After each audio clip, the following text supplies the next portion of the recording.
Hello, hello, hello. How's everyone doing today? I'm sorry, I've got some terrible news. I've got some horrendous, terrible, earth-shattering, world-ending news. I forgot to save the Minecraft playthrough, and I don't want to start over, so we're going back to doing 3D printing content. I'm sorry. I know a lot of you were very excited for the channel switch to go from 3D printing content creating to be a Minecraft live streamer. And unfortunately, I forgot to save the world, and I really don't like starting over again. So we're back to doing, we're back in the garage, back to doing 3D printing stuff. I'm sorry. It is what it is. It is what it is. It is what it is. How's everyone doing today? It's actually a little chilly today. I gotta put some long sleeves on. Can I craft in mine? The children yearn for the mines. The children yearn for the mines. Oh, Minecraft, welp, I'm out. You know what's funny? I guarantee you there is at least one new viewer to the channel that was like, oh, this is Minecraft. This is fun. I'm gonna subscribe to this guy and watch it. And yeah.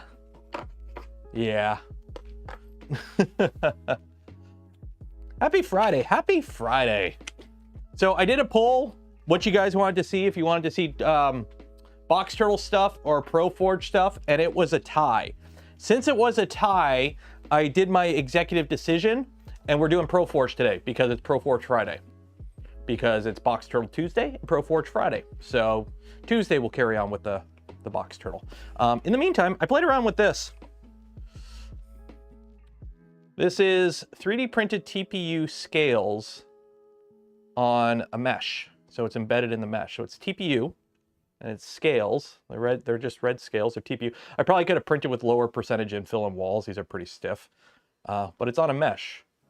So this is something I came across. I know I'm not the first one to do this. This whole idea is stolen from Willow, and people have been printing on mesh for a while. But it's just something to play around with. Like I bought a whole roll of mesh from Michael's. It was like 20 bucks. So I was like, yeah, we'll have some fun. So that was a fun little thing to play around with. And then from last Saturday's streams, for those wondering, this is how the skull turned out. Cue bad to the bone riff. There you go. And it's face mode, which means it's already fallen apart because I accidentally squeezed it and it's already splitting. So there we go. So what are we doing today? What are we doing today? Well, you get water out of wells. We're carrying on with the ProForge build. So let me make some room here and get that out. While I'm digging out the ProForge, don't forget, every stream we do give away a spool of Polymaker filament. Link in the video description. Enter for your chance to win. While you're down there, if you want to help support the channel, the content I create, and the things I do, don't forget to check out some of those links. Affiliate links don't cost you anything extra, go a long way in supporting the channel. Some of the links, like Gamer Sups, use code Canuck, save 10% off your order or more, depending on some of the links. And if you want to help support the channel, the content I create, and the things I do directly, consider becoming a channel member, a Patreon supporter, or gifting memberships to others. It's the best way to support the channel. It goes the longest way. And don't forget, the prices are in Canadian, and our dollar sucks, so you get a discount if you buy them.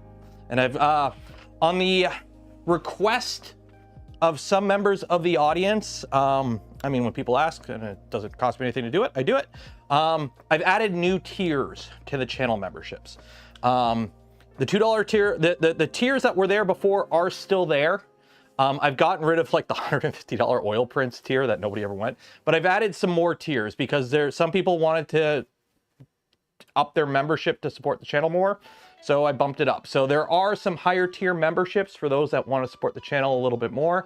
Again, it's all fully optional. All channel member tiers are the exact same reward. You get videos early, you get special channel in the Discord. I'm gonna start doing more stuff in the voice channel in the Discord. We watched the Nintendo Switch live thing the other day in there, and I'm gonna try and do more stuff in the voice channel, you know, just community stuff, try and incentivize it as much as I can without gatekeeping content, because I don't like gatekeeping content. So all members get the same. It's just how much you want to support the channel. And then also you get access to the members only stream that we do once, sometimes more a month. But yeah, what else? What other housekeeping was there? What else? Oh, this weekend's video is almost done editing. I just got to go through and do like the B-roll, or not the B-roll, the background music once through, and then go through and do a little bit of tweaking with some on-screen graphics. So tomorrow's video will be live tonight for channel members and Patreon supporters. So if you are a member of the channel or Patreon supporter, or somebody gives you a membership to the channel during the stream today, or you find the Twitch channel, because we started a playthrough of Detroit Become Human on that, and I was planning to play on Monday. I'm going to try and play this weekend because I really want to keep playing that game. It's fun. If you're a Twitch member, you also get all the discounts as well. And Twitch Primes are free if you link your Amazon and Twitch account. What do I think of PA filament? I don't know. I don't think I've ever used it. Have you heard of how to do false face mode? Not really. Andrew Rogers, $9.99. Cheers for the Holy Heck is Live Today Fund. Everyone is live. Why is everyone live today? What's today? Oh, that's the Polymaker thing. Yeah, I didn't sign up for that. I know Polymaker has some like community thing. I'm just gonna come out and say it. I can't pay a mortgage with filament. I'm not gonna work for filament. That's, yeah. They sent 2 emails. The first one didn't even have the offer in it, and the second one's like, oh, do all this and we'll give you some filament. I'm like, my brother in Christ, I have all the filament I would ever need in the world. I'm not gonna produce content for filament. Anyways, but if they do have discount codes, use your discount, use the link. It is what it is. Okay. I think that's it. I think that's it with housekeeping today. Are we ready to dive into this build, everyone? I think we're ready to dive in. Oh yeah, I still have. I got to put the Saval Zero back together still. I was going to do it today and then I forgot because I was editing the video. Tomorrow's video on the channel is a TCT Asia video. So it'll be recapping TCT Asia, but not everything, because there were things at TCT Asia I didn't bother filming because I'm going to be filming them this week at Rapid TCT. That's right, I'm going to another trade show. Valiant V gifted 5 community memberships. Cheers and appreciate it. Well, you can use one of those printers for the giveaway. Well, then enter. I mean, they're doing the giveaways on their own thing. It's just, I didn't want to make promotional content for it for free filament. If you want me, you can't pay your mortgage with exposure. Simple as that. Do I have the enclosure for it? Yes, the enclosure is part of this build series. So where did we leave off? Where did we leave off? There we go. We're on the rails. We're on the rails.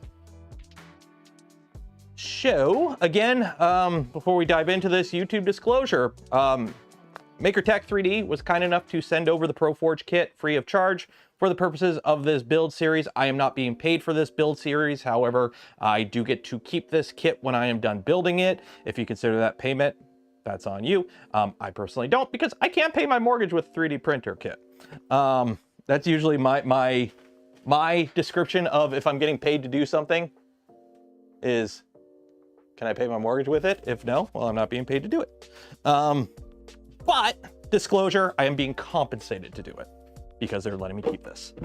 So we are on part 3 of this build series. If you are interested in this kit, want to get one for yourself, there is a link in the video description. It is not an affiliate link. Okay. I think that's about it. And then also, if you are a fan of the channel and you want to know how things are going with the channel, I would recommend watching Tuesday's live stream. Yes, it was a rug pull where we ended up playing Minecraft for half of it, but the first half of the stream was more of a state of the channel type live stream where I went over some of my thoughts and whatnot about the current state of the channel and being a 3D printing YouTuber in general, and some of my opinions on the trend things are kind of going in the way things are in this industry. So if you want my information on that, go check the stream. You want a metal base for your Voron? Well, then get a metal base for your Voron. I'm sure you could easily get one made. Okay, prepare for Z-rail mounts by adding M5 bolts and M5 T-nuts. Okay, let's do that. Missed that part, going in and back. TLDR, if you're a kit builder or a tutorial guy, or you do mods, big downturn in terms of viewership, audience retention, and whatnot. The current trend in 3D printing is terms of being a content creator is look at the shiny thing I printed on the machine that you can buy with the affiliate link in the description below. And I don't like that kind of content. I find it very boring. I don't have fun doing it. And so, yeah.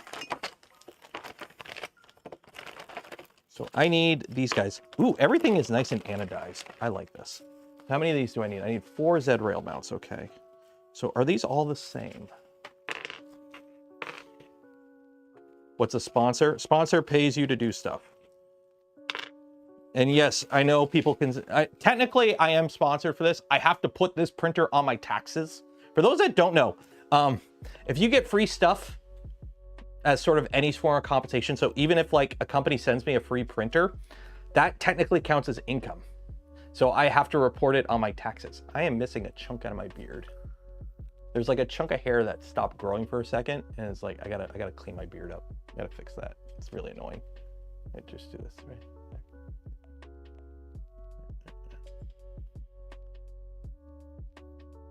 No, it's like I gotta fix that. I gotta fix that.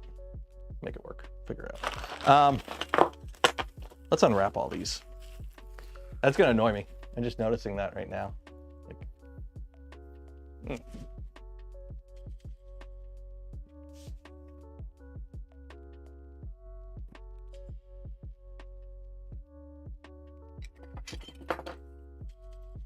No, I'm not gonna trim my beard on a live stream. That would be bad. Content is what you love. Well, that's the thing. I love that content too, but that's not what sells right now. It is what it is. So TLDR, if you didn't watch the stream on Tuesday, I'm gonna keep doing what I'm doing. It's just, let's see how long we could ride that wave. Is it because you use the free stuff for YouTube content? No, because it was given to you. If you're a company and somebody gives you something, it counts as income. According to the tax person, at least here in Canada, anytime I get a free printer or anything, it counts as income. So you got to put it on your taxes and everything. It's actually kind of annoying when a company sends you a printer that costs a lot of money and you end up not using the printer because it sucks. So, yeah. Miss the green camera? I mean, I could remake the green camera if you want. Okay, so this is all that. This goes back in this bag. So I need these 3 here. Okay.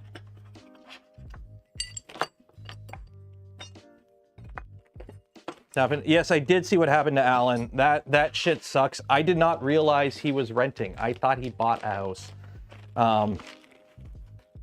It sucks. It sucks. I feel sorry for the guy.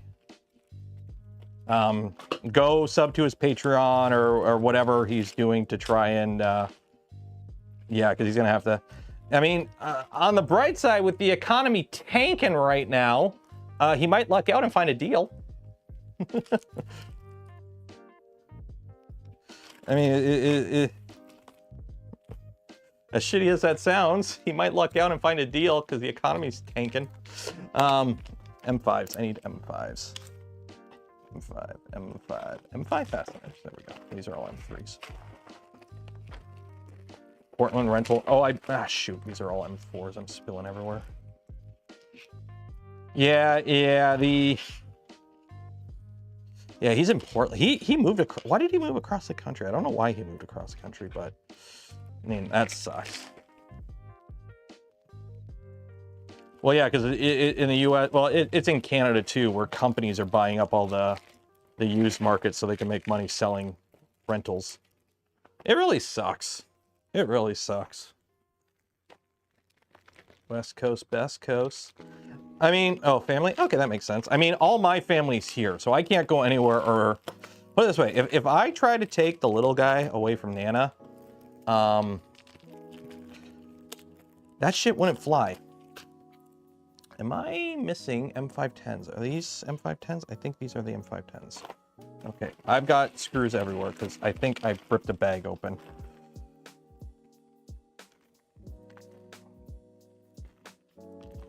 Yeah, yeah. I'm gonna have to sort through these screws because these are everywhere. I don't have M5. I am missing screws. M3s. M2.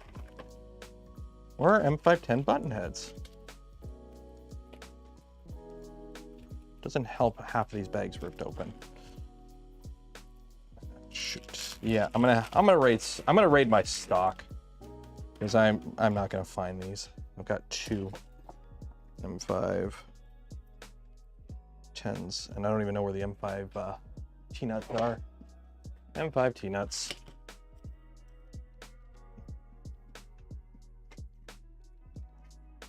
Am I out of M5 T-nuts? Holy shit. We might have a problem here. We might actually have a problem here. 510s? Okay, I got plenty of M510s. 1, 2. Problem is, are these gonna fit? Nope, yeah, those fit. M510s. So I got M510s, so we're good there. I need M510 T-nuts though. And I don't have M510 T-nuts. I've got M510 Masumi nuts.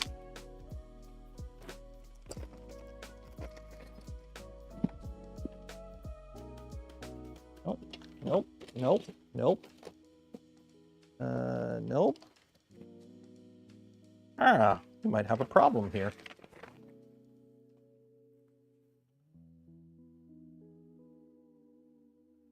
I mean, I can get by with not using T-nuts, so we're okay there, I think. So the rail screw that. Okay, so fixie with 2 M36 caps. Okay, so M36, which are, I think, these guys, which I just spilt all over the place, but I've got a bunch here. Okay, so this is how this works. And I need the 2 350 millimeter long ones. So let's see what we got. ProForge 4.2. Yeah, they have a newer version coming out, which is going to be interesting. So I'm assuming the longer ones are the ones I need. Put those over there. Get these. Okay, so fix this on. So 1, 2, 3 down, screw in. It's on the third one? Okay.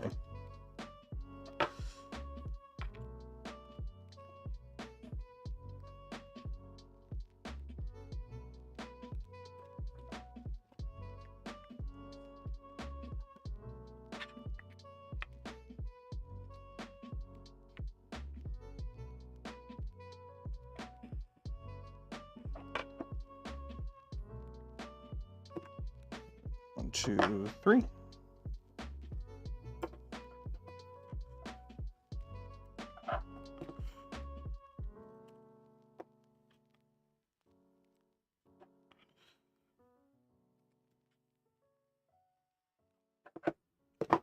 Okay, that one, and then I got to do the other one.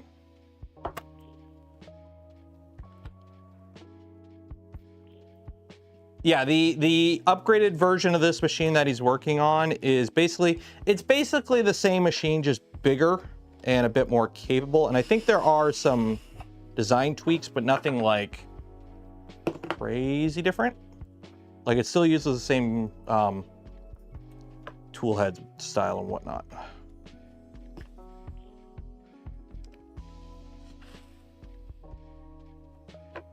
we go. So I got a question for my audience. Is anyone else kind of underwhelmed with the Switch 2 announcement? Anyone else kind of underwhelmed by the Switch 2 announcement? I don't know about you.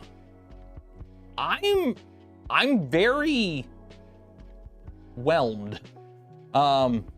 If you're installing the enclosed rail, if you're installing the enclosure, adjust the position of the rails by moving it 1 hole in the rail. What does that mean?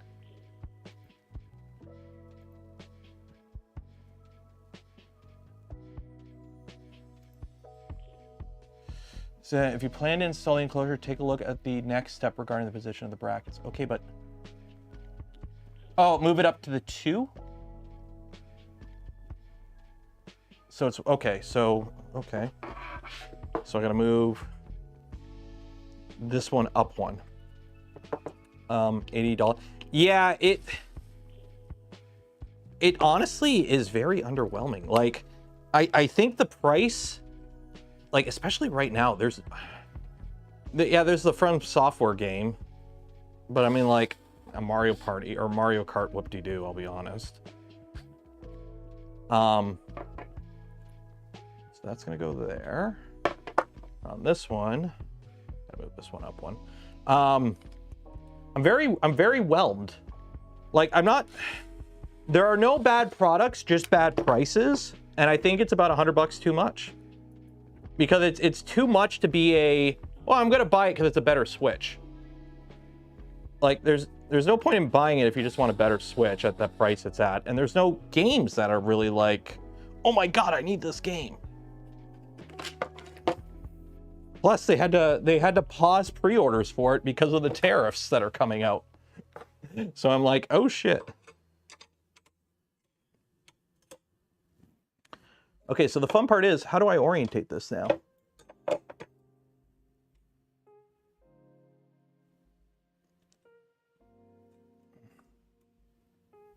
Wait a minute.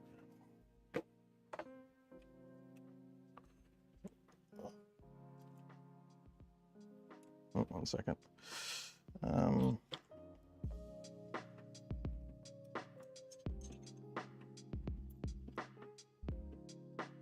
Steam Deck. Honestly, the Steam Deck is still the best Switch out there.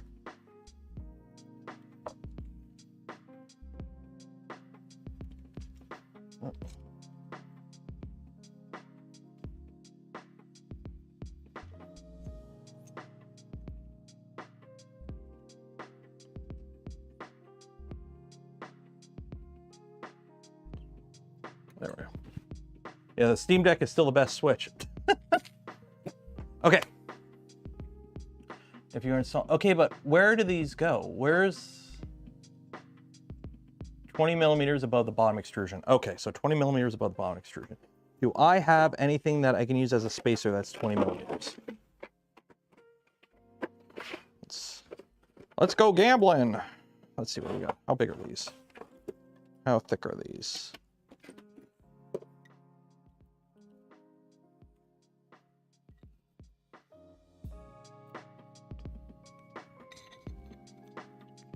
Oh, these are only 3.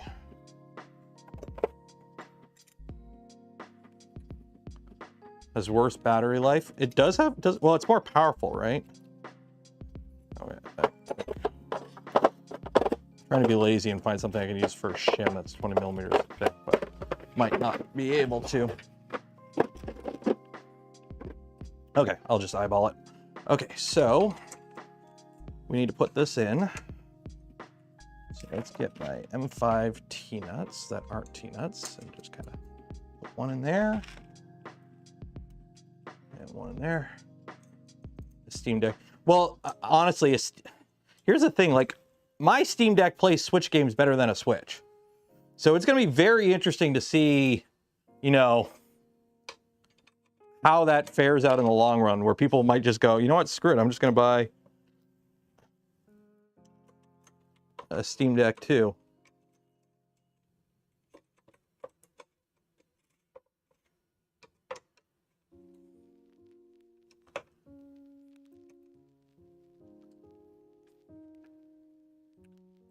Index in November. Dude, I got an email inviting me out, but I don't have the budget for it, and it's like, oh. Okay, am I?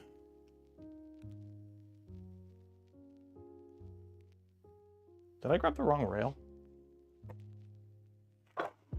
Did I grab a wrong size rail?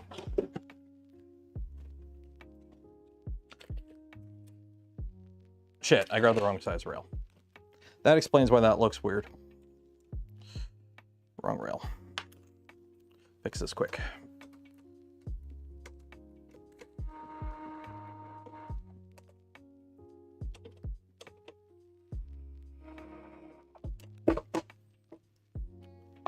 It uses the shorter rails. See me going big brain going, oh, it only needs the two, it says the two 350s. Well, it must be the only ones that are the 350s are the two. Nope. Nope, nope.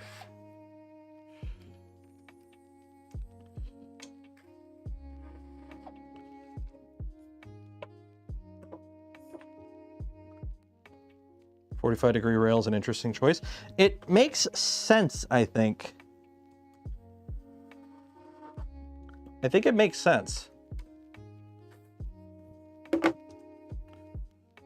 Sort of. Kind of. Maybe? I think it makes sense. I think it does make sense. I think it does make sense.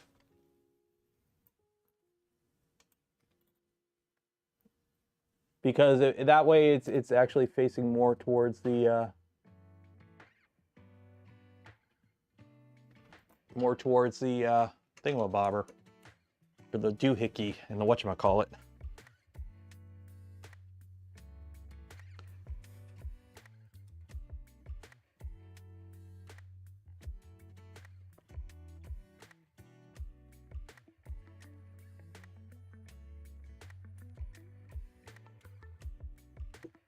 Go.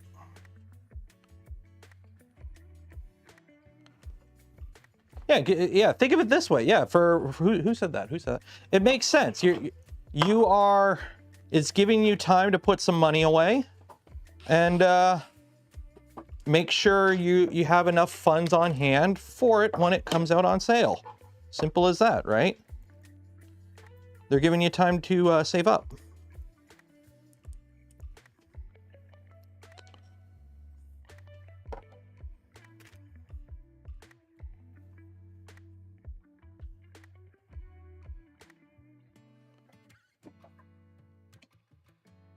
Wi-Fi. Oh, I would not do Wi-Fi for tool head, 3D printed tool heads. I don't think I don't think there's enough reliability there, especially with something like Clipper, where if you like lose connection for a second, it'll error out. Lee Smith Workshop just upgraded to torture test. Cheers and appreciated. I can't remember what exactly all the new tiers are, but I added a bunch of tiers. And for those that don't know, the prices are actually in Canadian. I've always had the prices in Canadian. So for you Americans in the audience, you save a bit.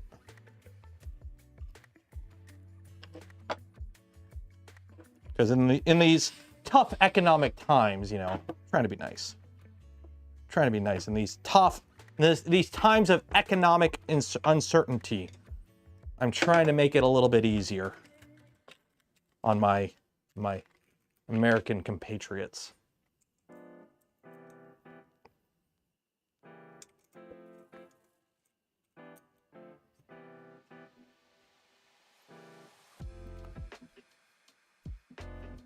You can have a lot of error correction. Correct, but is it worth it? Like, all that to save the weight of a couple wires. You still need to deliver power. And the power wires are gonna weigh more than the data wires. So it's like you're still running wires to the tool head already. So what do you get? What's the advantage of going wireless? Are you sure? Maybe it's regional. Maybe it's regional. Maybe it shows like the value in your, because when I set it up, it says CA $4.99, CA $1.99. So maybe it's regional. Maybe it tells you the base price in your local. Because American, I just paid $5.29 for the $4.99 torture test.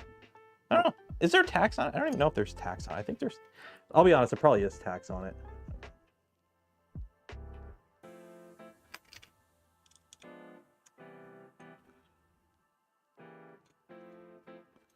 Okay, there's that one.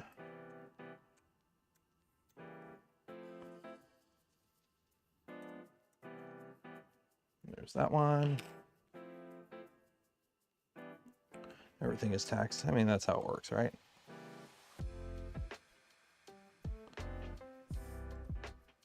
I wonder how good this helps with like the whole dissimilar metal issue that you run into with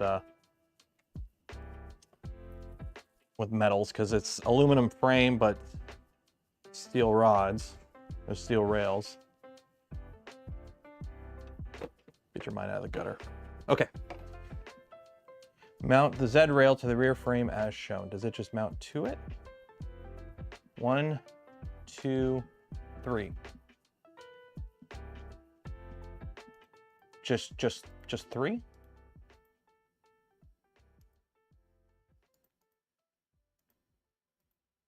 And flush with the top.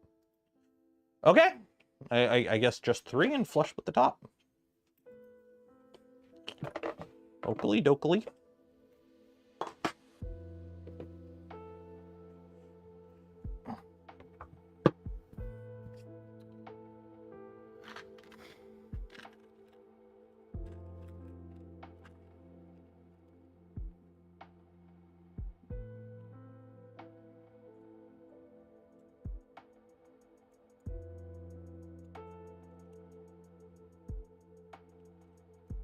I'll be honest, I'm going to use more than 3. I'm going to put like 4 or 5 in. Let's actually see. Let's see. How many we got? We got. So if you go there, so we're going to have 1 there. Skip 2. Skip 2. Skip 2. Yeah, I'm putting a bunch because you know what we'll do here. 1 there. Skip 3. Skip 3.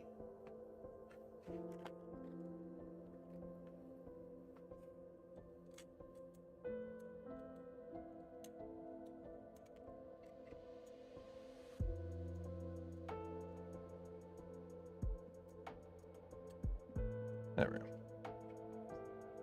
That works. That'll work. Okay, cool. Got a bunch of these M36s that I have flipping everywhere because I ripped the bag open.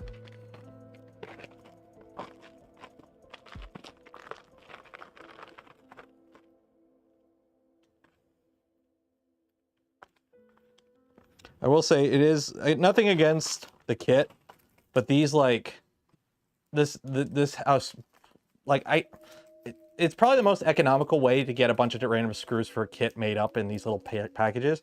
The problem is you can't reseal these. So like the moment you rip them open and it's like you put them back in the bag and they just get everywhere. They just get everywhere. It's kind of annoying. Oh wait, I have a... Oh, here's all the T-nuts I was looking for earlier. They're over there. That's right, I put them in a tray. YouTube crashed. How'd you crash YouTube?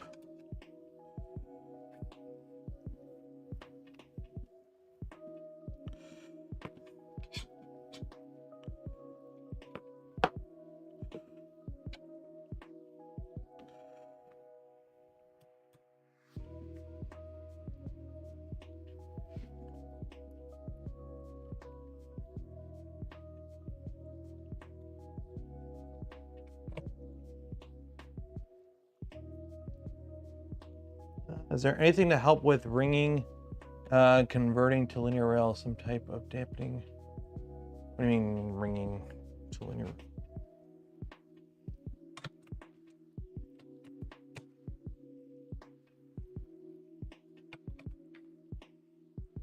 Oop, that ain't gonna work. Shoot.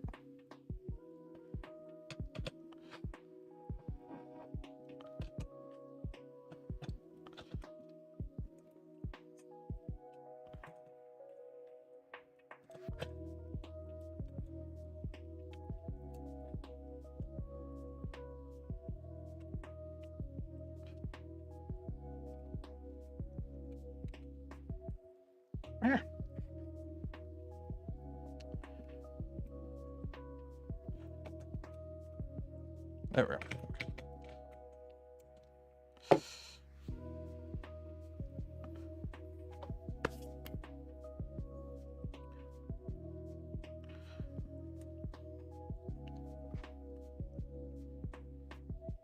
This is actually this concerns me just a little bit here. Because, let me see here, let me see. This concerns me a little bit, but we'll see how it goes. Because the thing is, these are V-slot extrusions.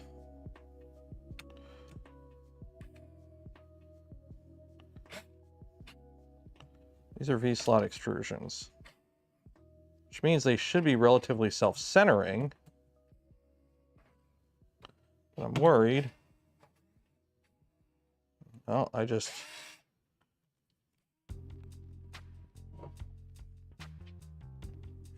rip the threads out of that T-nut.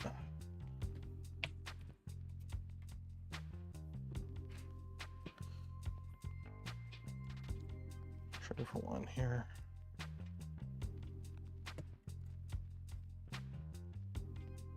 There we go.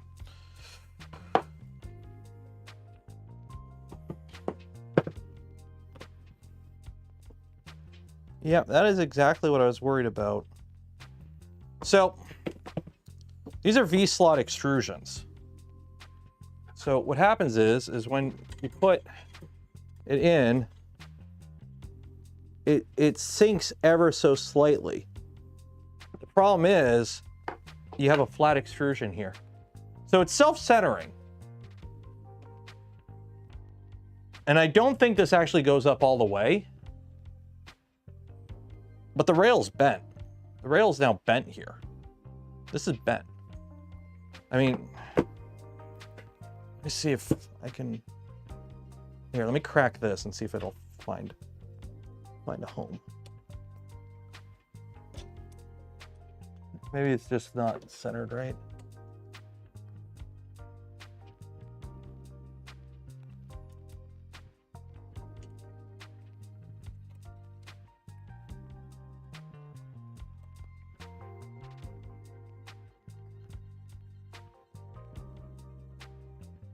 Okay, actually, no, I think we're good now. I think we're good now. Yeah, we're good now. It was, this extrusion was slightly inward.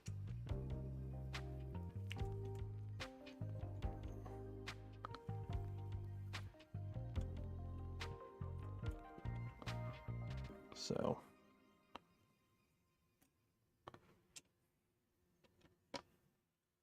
I think we're okay now. I think we're okay now. I think we're okay now. It's sitting flat now. It's sitting flat now. Yeah, they technically can twist in the slot, but as long as, since it's coming across a flat here, it should be pretty even.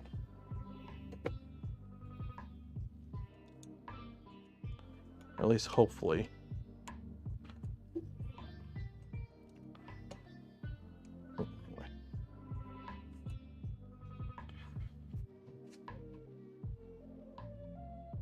Yeah, we should be okay. Should be okay. I'm not too concerned.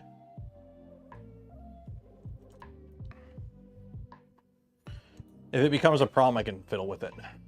I mean, I have extrusions. If it is actually a problem, I can just swap out the extrusion. Okay. Aligning the rear wheel. Adjust the rear extrusion so that it lines up with the motor shaft. I mean, I don't really have an option there. Oh, wait, no, I see what it means. I have to move this. Yeah, we're going to have to move some stuff around. I just find it really odd that it comes all the way to the top there, but I guess it does. I guess it does. Okay.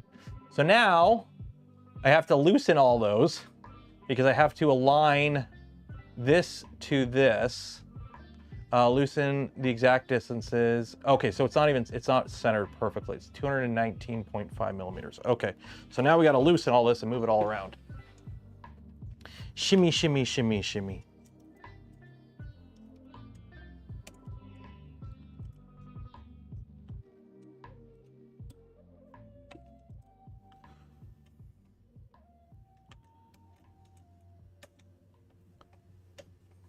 Printed jig would be simple. Yeah, Voron uses printed jigs.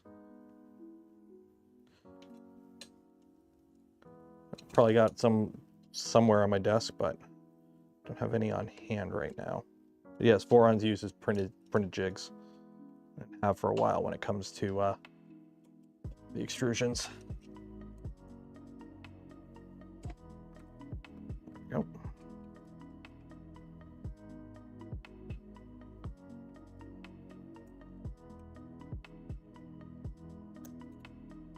Careful. I'm always paranoid with ball screw Allen keys. or ball end Allen keys. I'm always paranoid about snapping the ball off, because you would actually be surprised how easy it is to snap the ball off on them. So unfortunately, I don't have anything precision enough to measure 219.5, and like my metric tape measure has a bend in it, so you know it's totally not square. But we can kind of eyeball that shit.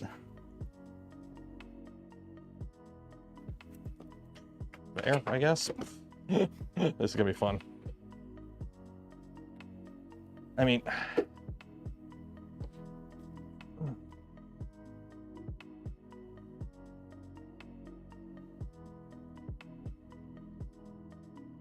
that looks centered. Because you have to make it line up. You have to make it line up.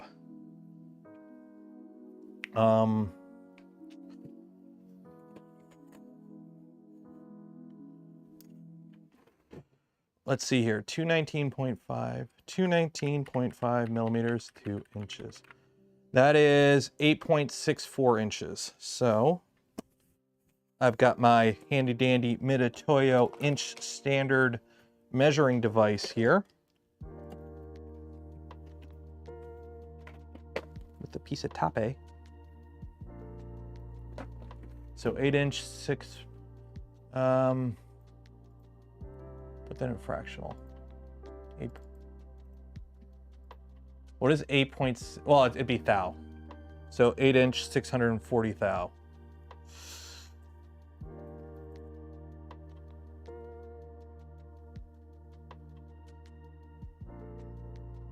Right there.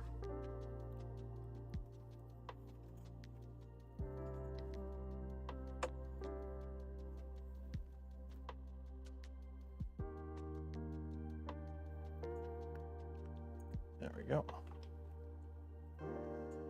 You know anyone involved in that Windsor plant that dropped 900 staff? Not on hand, but I know people that work there, or I know people that went to work there years ago. Like, I don't have any friends that directly work there right now, but I do have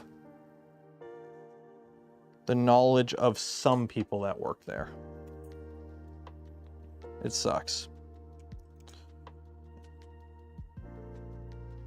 Like, my dad, before he passed away, worked at the Ford plant here in Windsor.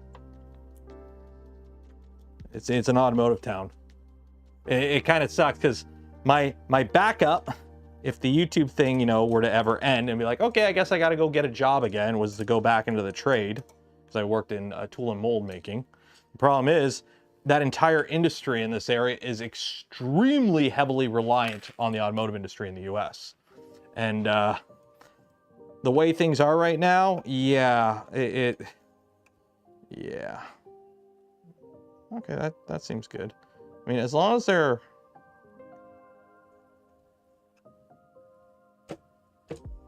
There we go.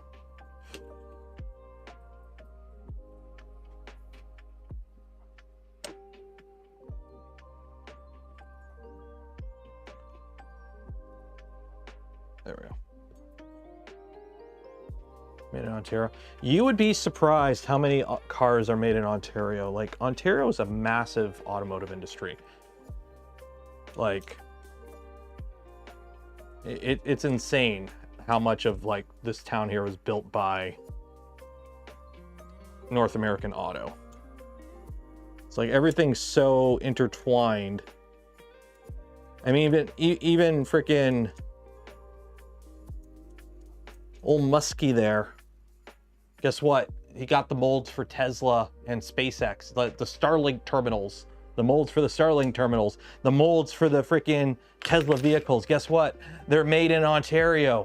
I built a bunch of them. It's like, it's so stupidly intertwined.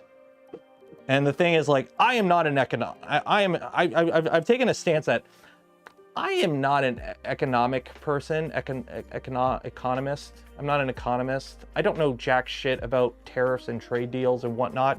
And I'm sure the majority of people don't either.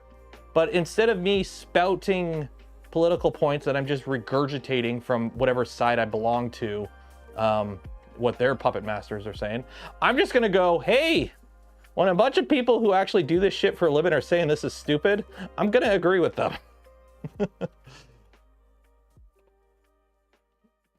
Okay, no need to be 100% precise. The old M couple will take up the slack. Okie dokie. Fix 3 CNC'd Z carriages to the rail. M3 by 8, and now we need those carriages. Okie dokie. Played Civ 6. I can never really get into Civ.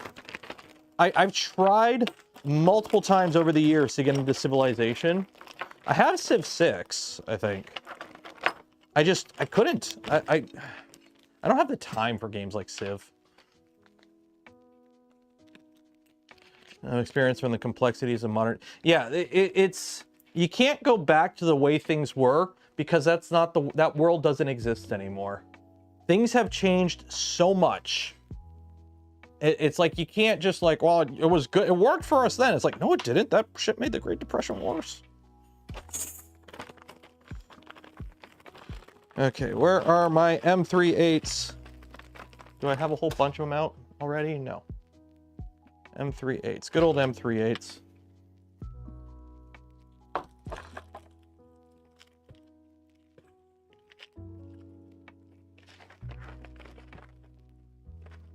You decided to cut down US. Well, I know that's the funny thing.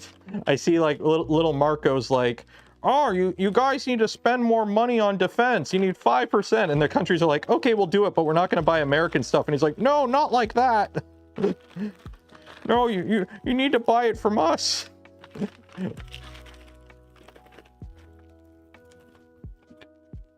I'm pretty sure little Marco Rubio there actually knows what is going on. Because every time I see pictures of him, he's like all sunk into the couch and shit. He's like, ugh. It's like, God damn it, I gotta deal with this shit. Okay. So how do these attach? Curve side up and okay.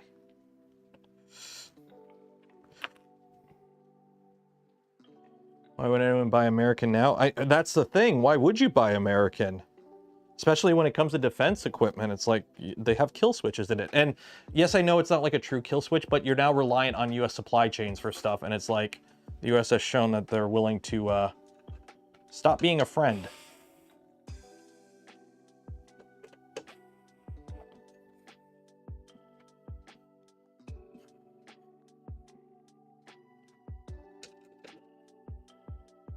I am liking the blue anodizing on this.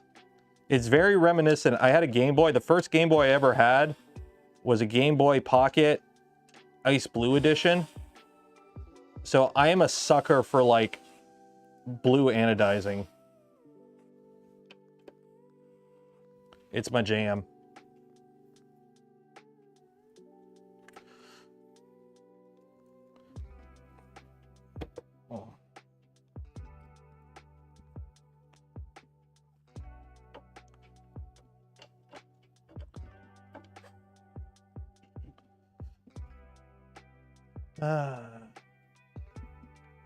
Being reserve currency. Yeah, that's the other problem. For those that know, a lot of what Trump is doing, I know we're diving into politics, but this actually, we're not diving into politics. We're diving into economics. It's different.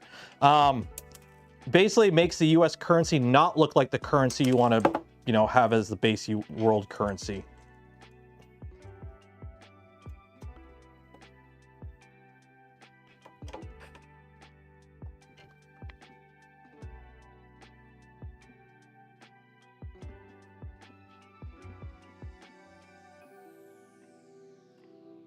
Anyways, I know it's a very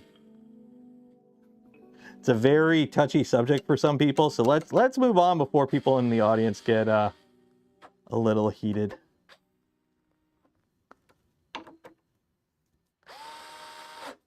Just remember, at the end of the day, it's not countries screwing you over. Vietnam didn't decide to start making shoes. Nike decided to start making shoes in Vietnam. It's not that there's no chip manufacturing in the US. It's that, you know, Taiwan decided, hey, let's just invest a shit ton of money into making us really good at making chips so that people rely on us, so we have a defense, a reason for people to defend us. And everyone just kind of went along with it. Don't be mad at each other, be mad at the rich. Because they're the ones who got us in this situation.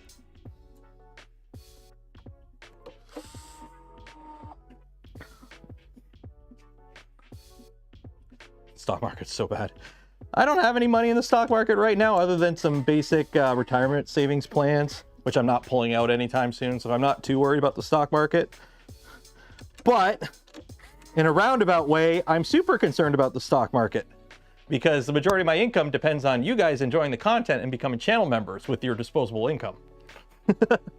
So as a live streamer, when the economy goes down, companies are less willing to spend money on sponsorships and people are less likely to gift memberships. So in a roundabout way, while it doesn't affect me directly, it affects me directly.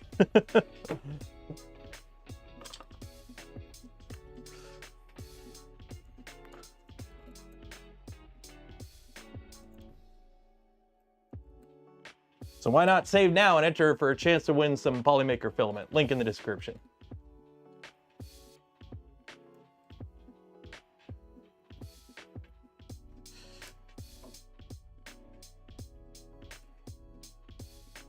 Is it enclosed? Yeah, there is an enclosure for this.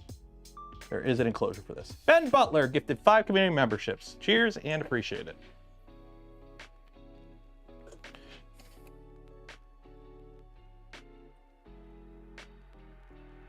My 401k is translucent. My 401k is a 4.01k right now. If the S&P 500 hits a circuit breaker, let me know. Last I checked, it was down 5% and it needs to hit 7% for that. Okay, so that's that. And now we need to put on the brackets with M510 button heads. Okay. Donating while I still got it. Hey, it's just like, okay, when I used to do competitive shooting, I would buy every time ammo and gunpowder and shit like that went on sale, I would buy a ton of it because it doesn't go bad for the most part. And the price ain't going down anytime soon, right? It's like Costco, right? Prices aren't going down anytime soon. So you might as well get in now while getting in is good before everything just collapses. Or you could just be like me and just bet on total socio-economic collapse and nothing's gonna matter in 10 years anyway, and YOLO it.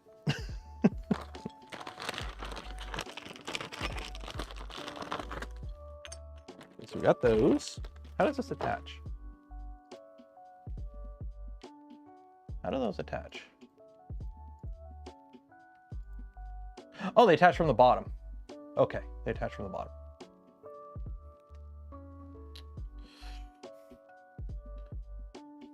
Yeah, cheers, Ben, and cheers, Lance. Okay, M510s. Hey, look, a whole bunch of them over here that I forgot I had.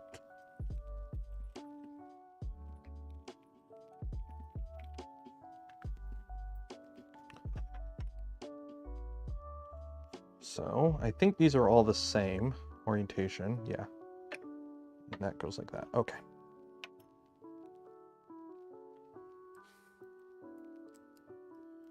Five years till retirement. So you're in the bad position right now because it's like you don't want to touch those 401k. Yeah. It's the people that are close to retirement that are kind of a little worried right now. Would be the most worried right now, I think.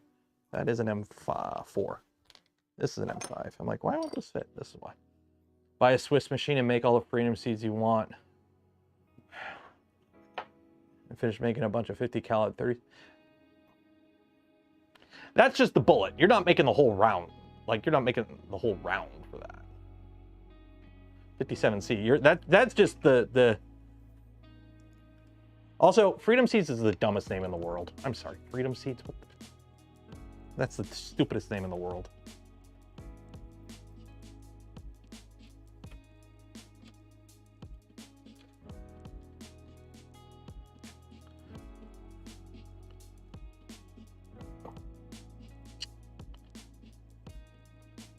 It's negative 5.5% right now. Ooh. I've shot a 50. I've shot a Modus back when I was in the Army.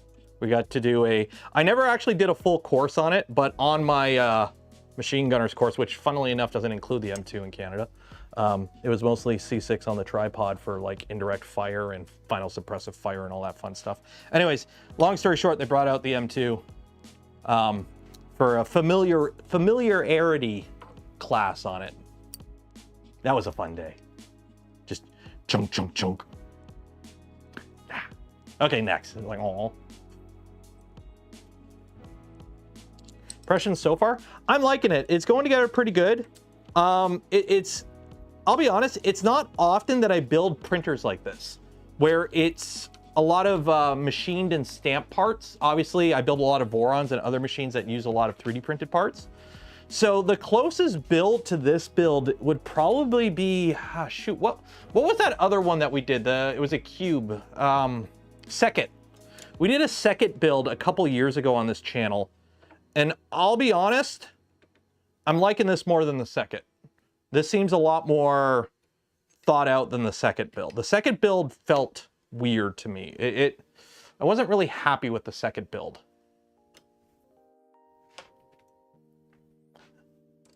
It felt like a printer from like...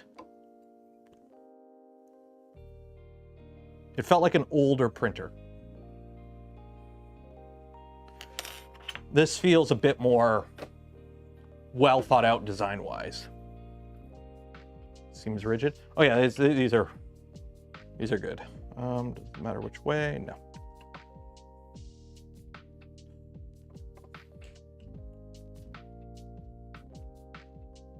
Those rails aren't mounted to the...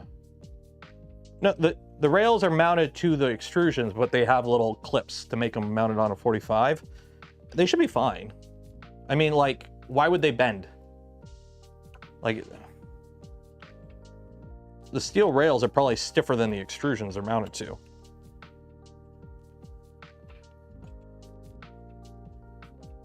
What am I doing for dinner tonight? I think I'm going to do pizza. Mark 19 is... Never did a Mark 19. I don't know if... I think we do have them in the CF, but I don't think we have them on the reserve level, so I never got to do the Mark 19.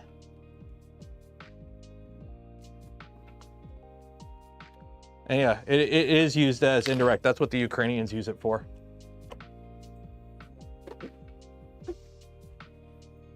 Roll out, thump, thump, thump, thump, run off. Okay. No, the left side Z bracket has a shorter arm. Oh shit. Well, 50-50 chance I did it right. I did it wrong. Shit. I gotta swap them. It's like a 50-50 chance I did it right, and I did it wrong. That's what I get for following the instructions by line instead of reading the whole section first.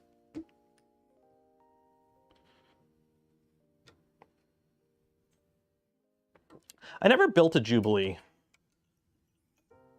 This uses the same tool changing type setup as the E3D tool changer. So it uses those plates from the E3D tool changer as its mechanism.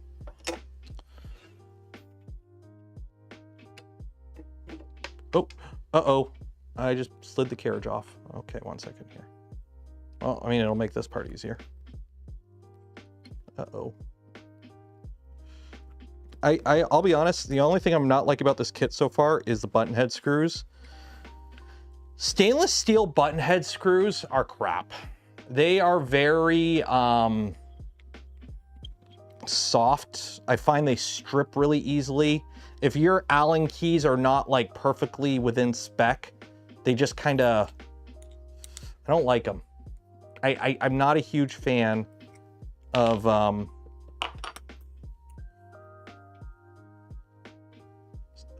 the stainless steel button head screws. Okay.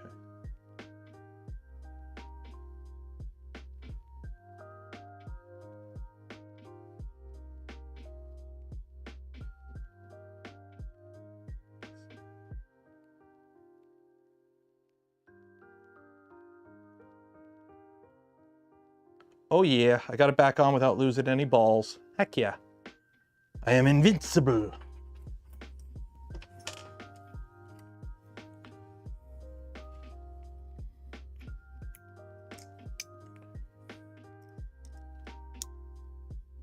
Yeah, and honestly, the problem with stainless is they're not magnetic. So like, my magnetic bits don't stick to them. Like, I know they look nicer and people like the look, but I'll be honest, I prefer black oxide because they're magnetic and they don't strip as easily, especially the button heads. Button heads are just a pain in the butt. Get it. Button head. That sounds like a grade school insult. You button head.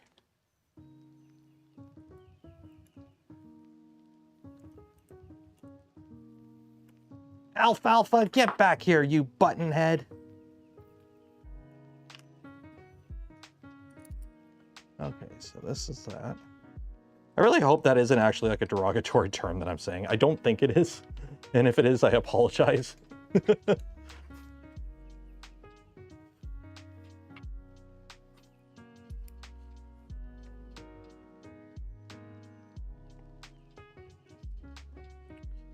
Actually, I guess it makes sense. You have the longer ones on the right because this is offset for the tool changer.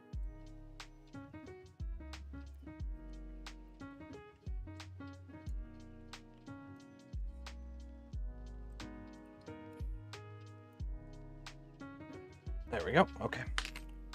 So that's that. And now, the anti-backlash nut. Okie dokie. Where are my nuts? I need my nuts. My anti-backlash nuts.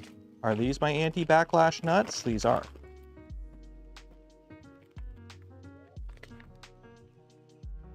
And M516.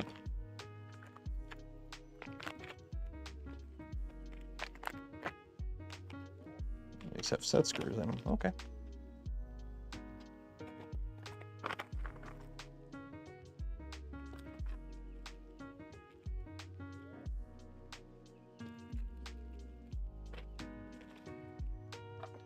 Keep spilling all this stuff.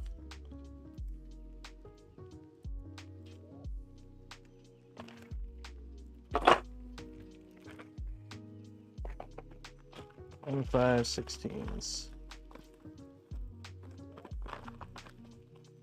M540. M4 shoulder bolts. M516s, there we go.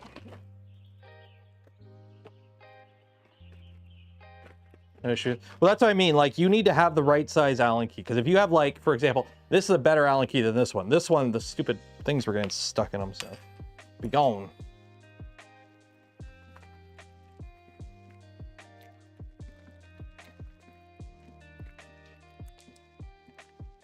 Sand ladder. What's going on? Has he been up to any? I haven't seen any. Has he put out a video in a while? Has Tom put out a video in a while? I know he only does videos like every 2 weeks, so every now and then I miss one or two. If I'm like not at home when they're out, they get buried in my timeline. Okay, so fix an anti-backlash nut under the Z. Match the orientation as shown. Okay. Do I need to put these nuts in first? Because they have like a nut.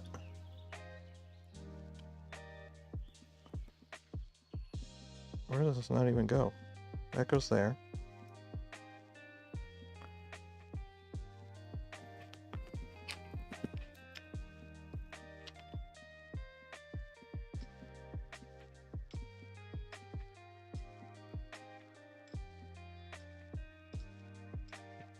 Okay, I guess it goes like that.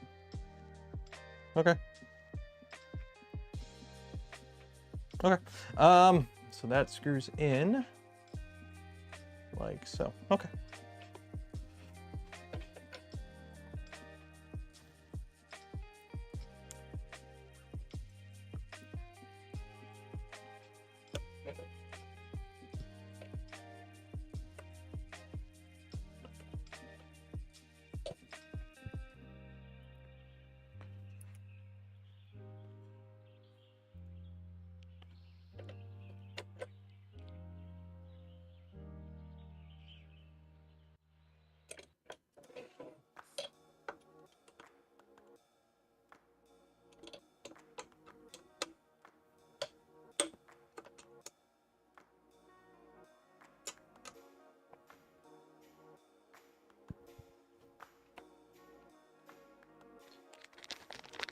Freebie Chinese hex wrench. That's my problem. I've got so many random different hex wrenches all over the place now.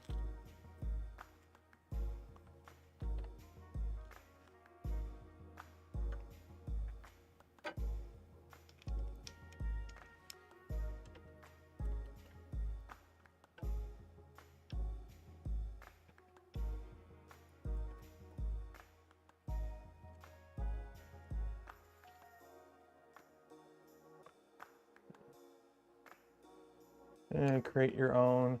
Yeah, McMaster-Carr, the fact that on McMaster-Carr you can pull the CAD files for a lot of their stuff and like import them right into Fusion 360. I won't lie, there have been times when it's like, I need to buy this thing after McMaster-Carr, and I just printed it. Just to test fit something, of course. But it's like, it's handy, especially when you're designing. I have a theory that by 2020 or 2200, the world's steel will be in the form of hex wrenches in people's junk drawers.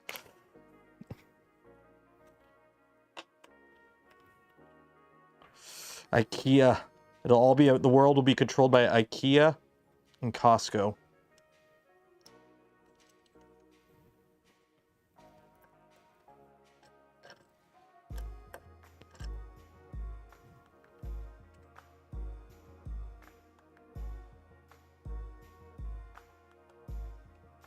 Costkia. I mean, they pretty much have McMaster-Carr. Well, you add McMaster-Carr into it. So McMaster-Carr, IKEA, and Costco. All the food you need, everything you need for your house, and everything you need to build anything. Those three buildings. That's all you need. You could probably live an entire life just with stuff off of those three sites.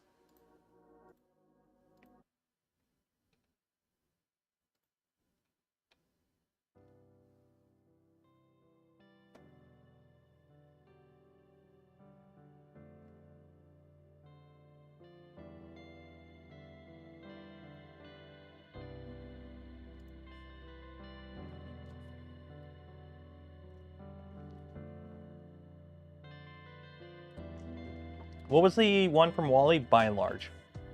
By and large. Ooh. What is this? A Jabberwocky? Well.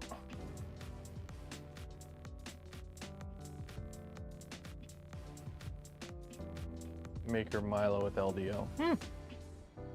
Interesting. I think you're going to start seeing, because I think I saw what was teased there. I think you're going to see quite a few style of tool changers coming out over the next little bit that do the single extruder multi-nozzle type unit. Because I think that's kind of where the industry kind of has to go to try and get costs down. Because having independent tool heads on everything is not cheap.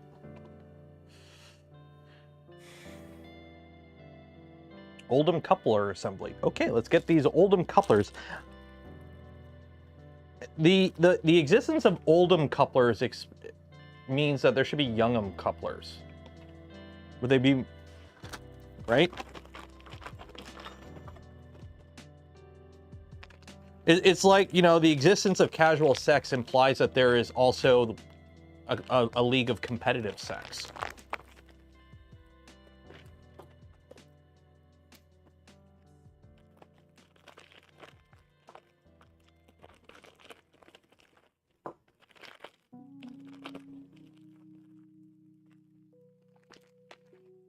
I know Oldham is a place in the UK. You're ruining the joke.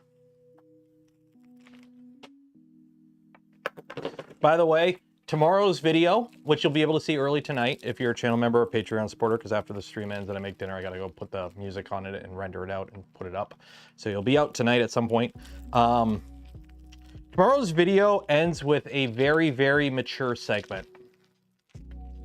If you happen to have gone to TCT Asia or pretty much any similar trade show, you may be familiar with how do I word this in a way that you might get what the segment is about? But let's just say they have a bunch of material like powders and pellets and whatnot at these shows, and they use a certain container to store them. And I'm just gonna say there's an entire segment of tomorrow's video dedicated to it. Simple as that. That's all I'm gonna say.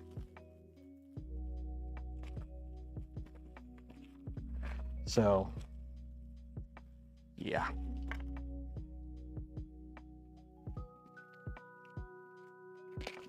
Changing printer for 2.5 years. I know. Well, I saw somebody was. I'm not trying to make it sound like they were trying to cause shit or stir the pot, but somebody I can't remember who originally. Somebody tweeted out that like, oh, the whatchamacallit that what's it is using the how does this go together? So this goes like that.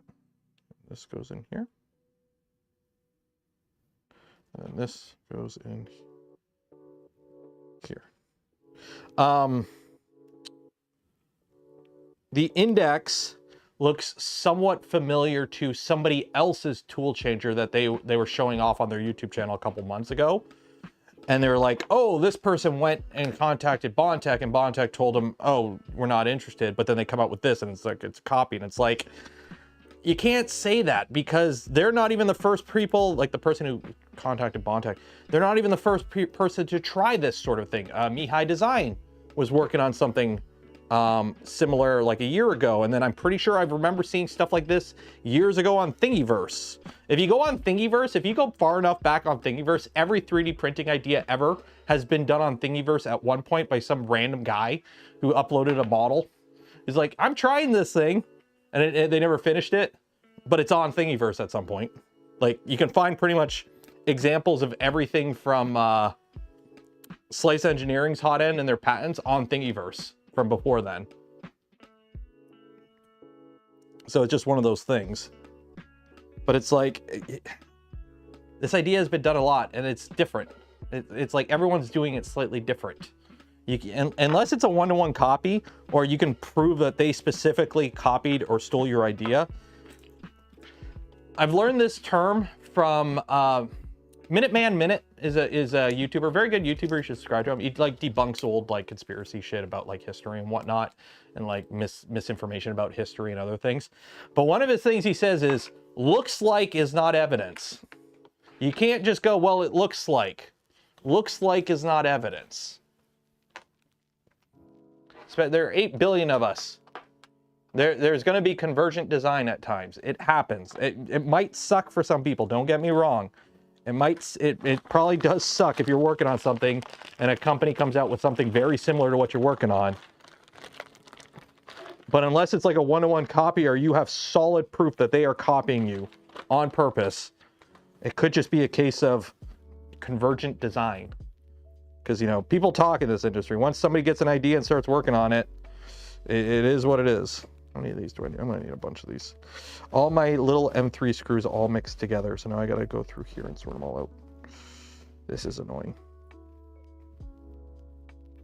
I hope you enjoy this. We're doing a screw sorting. For those that want a screw sorting stream, buckle up, because that's what we're doing right now.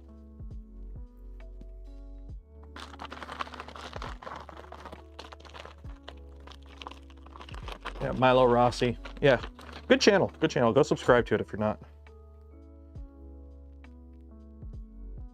Now, I would be smart and take all these screws that aren't sorted and not do that, but... Okay, so assemble 3 Oldham couplers as shown. Loosely fasten M36 in. These couplings are designed by movement, so it's 2-step. I recommend using some lubricant to carefully sanding down the insides. Okay, should I put some lube in these? Should I lube them up? Are designed to be a tight fit. I need some. Should I lube them? I mean, these are pretty tight. You know what? Here. I will.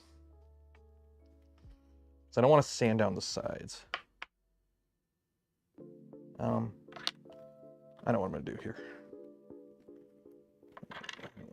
One second.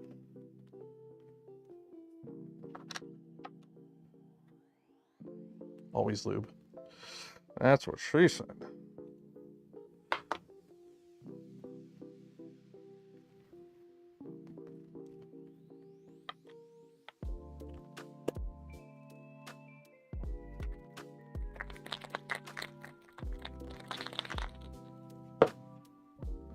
don't have any gloves. Nah.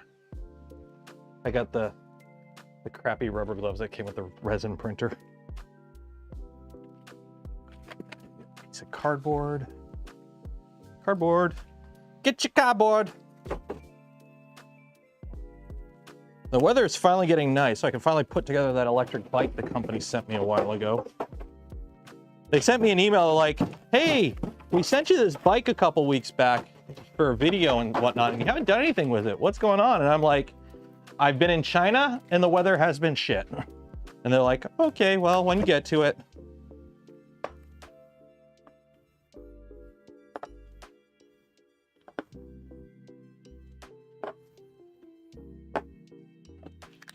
This is just white lithium.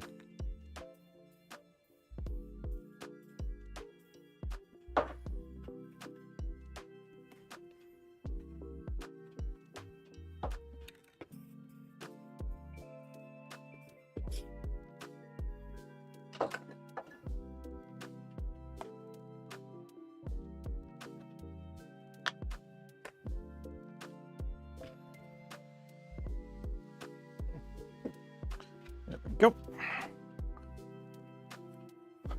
What happened to him? I don't know. I don't know. I mean, that's what I mean. Like, one of the rumors I heard was he was working with Bondtech for the whatchamacallit, the Index. And that's where he went because he kind of stopped working on stuff. But also, it happens. Some people just get burnt out. I'll be honest. I go through burnout periods about once a year. About once a year, I go through a period where I'm like burnt out. It happens. And for some people, it's like, you know, YouTube isn't their full-time job. It's just a hobby. And sometimes life gets busy. It is what it is. So. But I know it's always kind of, you know, a little sad when a YouTuber you watch a lot or a content creator just kind of disappears. It's like, are you making a video? I was like, come on. One day Project Binky will be done. One day Project Binky will be done. I'm holding out hope. One day Project Binky will be done.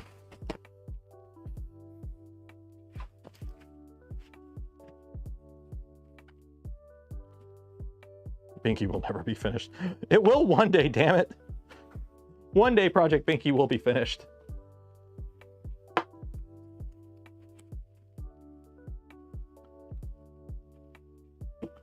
we go.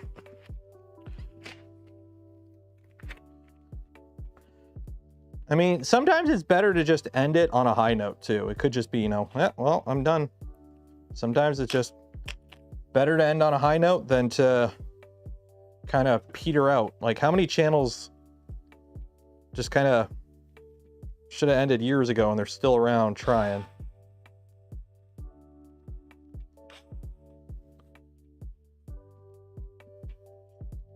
Too many side quests. Plus, I'm pretty sure they actually have full-time jobs.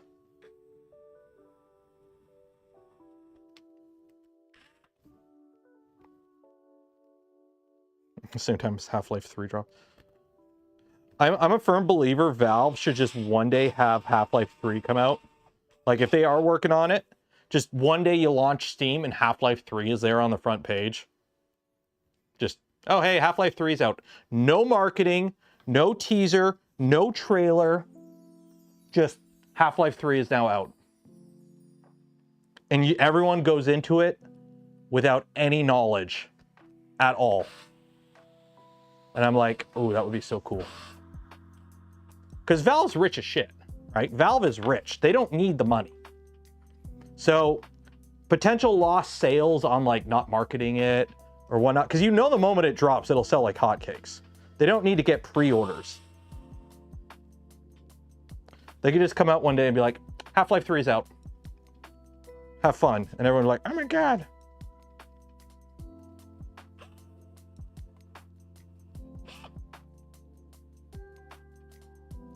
Which Binky? Project Binky is the all-wheel drive modified classic mini.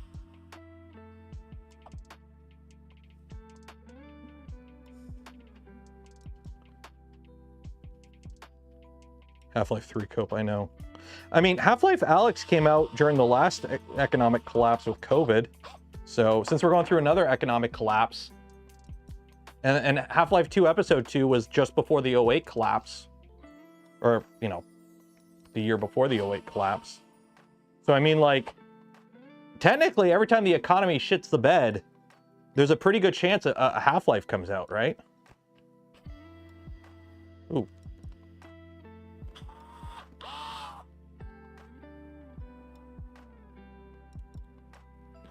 What the hell? Oh, this screw is borked. Never been into Half-Life. Half-Life, I think Half-Life makes, okay, this is a good way. Who said that? Who said that? Maybe I'm crazy. Your buddy Denick, how old are you? I think Half-Life is one of those things that if you grew up with it, like if you played it when it came out, it hit differently than if you were to like play it now for the first time. 40? Okay, so you're the same age bracket as me. I'm 37. Did you play it though when it first came out? Because like if you go back and play Half-Life 2 now, or even Half-Life 1, it's like, oh yeah, this did not age quite like what I thought it would. Like it's not bad, but just, you know, games age. It's a thing, games age. So I think if you like, it really depends on how you approach. It's like my stance on printers like Bamboo. If you're coming out of Bamboo from Ender 3 land, it's the best thing since hot sliced bread. But if you're coming at it from like the land of Vorons and other higher end DIY Core XY, it's like, okay, I've had this shit for years. It's not really doing anything special.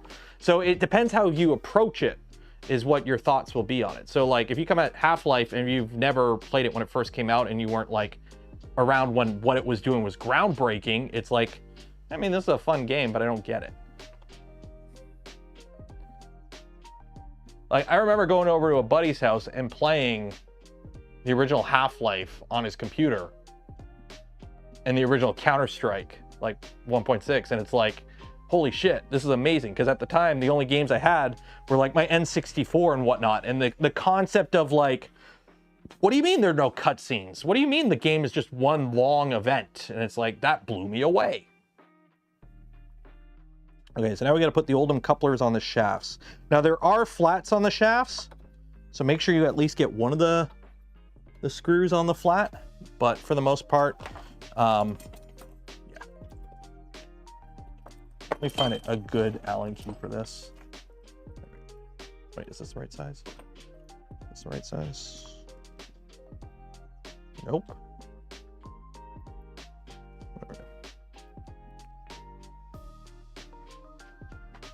Building a PC right now. Nice.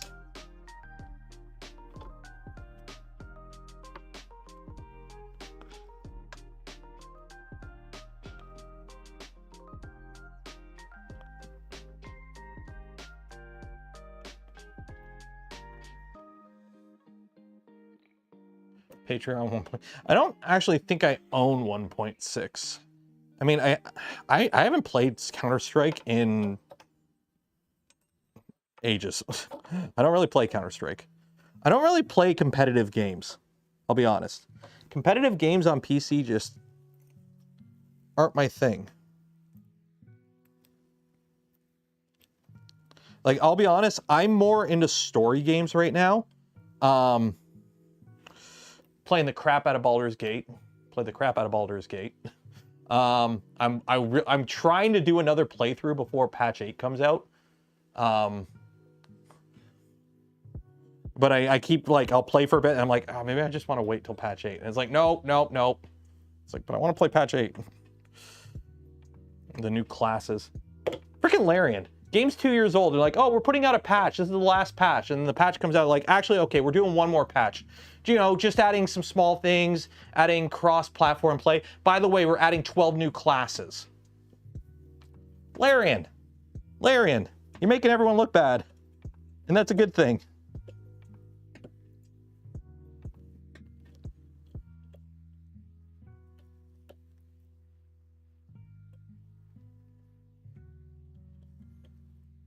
And then we're on Twitch, we're playing Detroit Become Human, which I've watched somebody play it before. So some of the major plot spoils are spoiled for me, but not all of it. Because like, even like right now, the playthrough that we started on the stream on Wednesday there is already different than the playthrough I watched. There's already differences. But I'm like, damn, I am so invested in this story right now.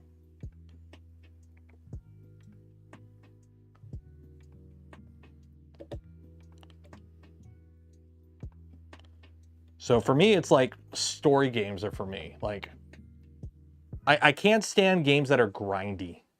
Like I've beaten Final Fantasy VI. Like the original like Super Nintendo. I beat it when it was Final Fantasy 3 because I played it on Super Nintendo. But I also beat Chrono Trigger, and I liked Chrono Trigger more. I liked the story of 6, but I liked the gameplay of Chrono Trigger because Chrono Trigger had no random battles. I don't like grindy games. Games that I have to like do the same thing over and over again to like unlock stuff or like, you know, level up just to level up. It's like, no. That's why, like, when I played The Witcher 3, I played it on the easiest difficulty because I didn't like the combat in the game. I'm like, I don't want to deal with it. I don't want to deal with the combat. I'm here for the story. Did I play Heavy Rain? I did not play Heavy Rain, but I've seen enough of it to know, like, Sean, yelling Sean is a meme. So, okay. Thread the 3 lead screws through the anti-backlash nuts and into the old M couplers. Okay. Okay, let's do that. Where are my lead screws? I gotta find my lead screws. Oh, let me put the tempered. By the way, I'm gonna say it now. 3D printer companies, stop shipping tempered glass. I've already seen some poor guy or gal, I actually have no idea. Some poor person got their brand new bamboo H2D, and the glass, the front door was all shattered from shipping. Stop shipping. We don't need tempered glass on 3D printers. We don't. We don't. Freaking a good plexiglass or acrylic, it insulates good enough. And it's much lighter. I know tempered glass is premium. And people, you know, no, it's not worth it. It breaks too easily. Half the CNC machines at the tool shop I worked at that had glass panels ended up just getting them all replaced with plexiglass anyways because it cracks and it shatters. And like, I don't know if it's cheaper to go with the tempered glass or what, but honestly, I'm not a fan of it.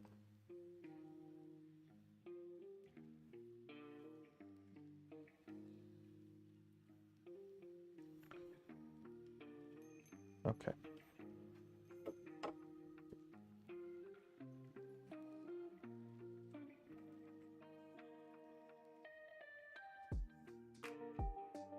So I'm just gonna have these roughly in the middle.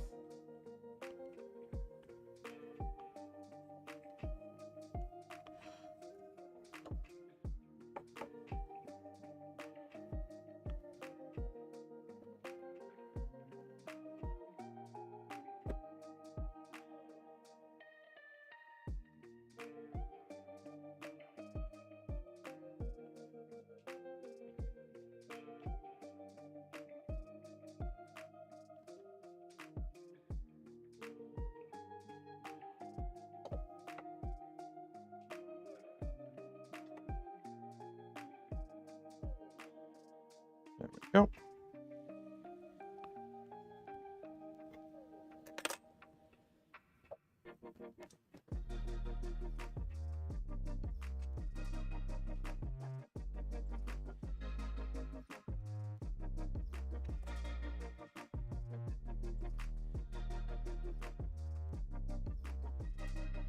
Okay, there's that one.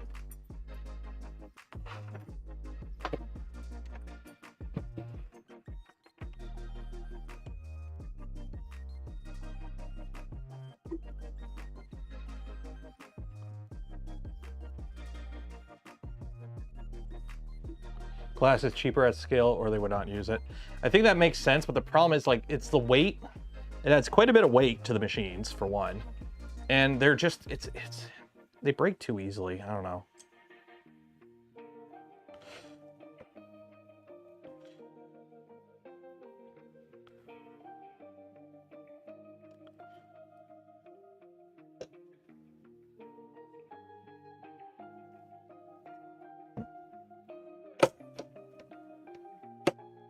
There we go.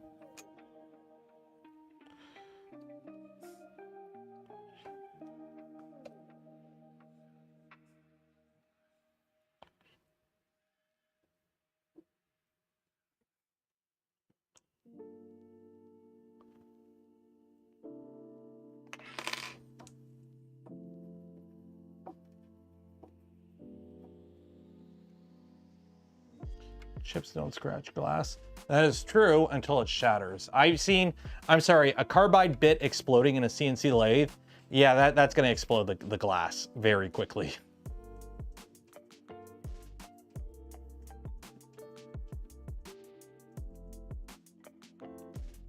Well, it's not binding, it's just, it's a very, these couplers don't have a lot of, these nuts, these style nuts are pretty, they got a lot of stiction to the, whatchamacallit.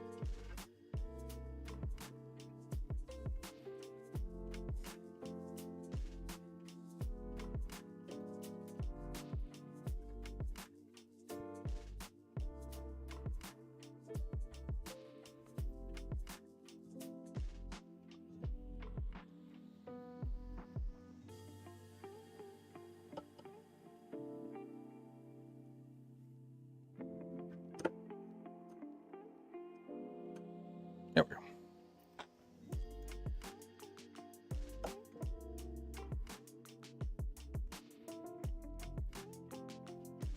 $15 fans, too many for your PC. Maybe, I don't know. My case, my computer case it's a deep cool case, I want to say. Deep cool. I have like 3, 4, 5, 6 fans on the case itself.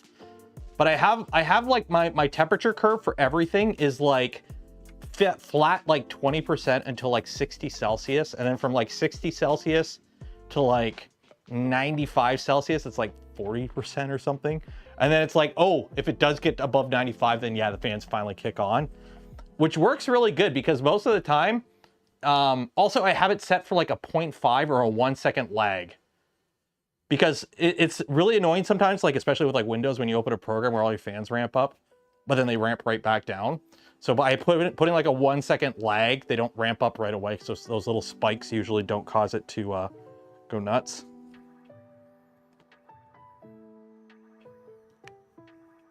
Go. There we go.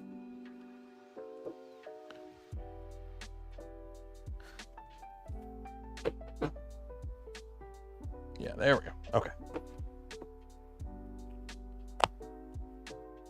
Hand cramps. I'm going to take a delicious drink of my gamer sups. Use code Canuck, save 10% off your order.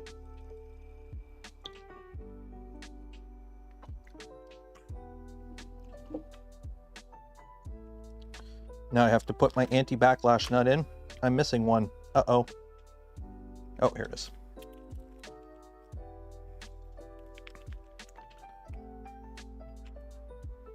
Which game subs flavor today? Chug Jug. We're drinking Chug Jug today. Out of the Morning Wood cup, which is actually the flannel they gave me.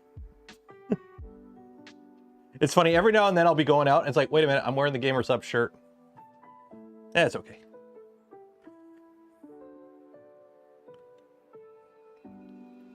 Okay, I'm gonna move these up all the way so I actually can. I'm looking at the top of the lead screw while I do this to make sure it's not wobbling, and it seems pretty good. Actually, do this. It's my favorite flavor. There's a few: Brand Risk, Blowhole Blast, Copium, actually, surprisingly. I like to rotate the flavors. There we go.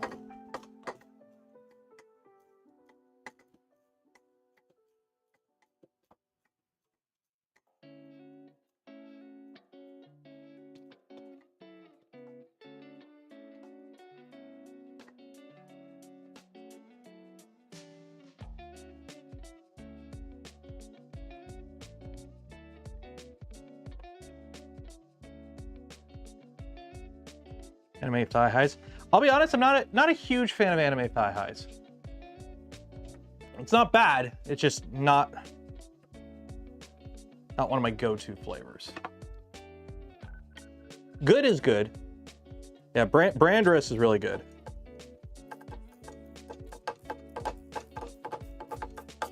What can I say? The green man got taste.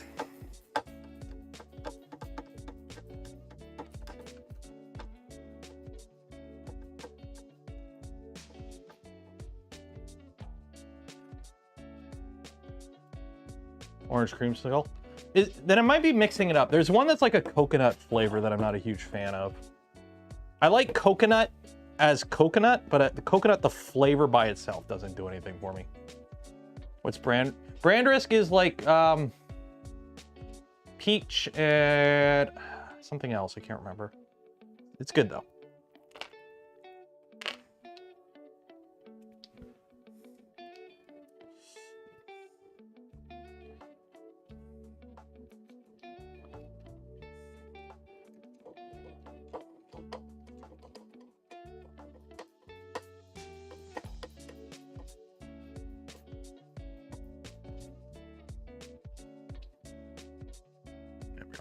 I just have them ever so slightly pre-tensioned for now. We can always, like, there is not a lot of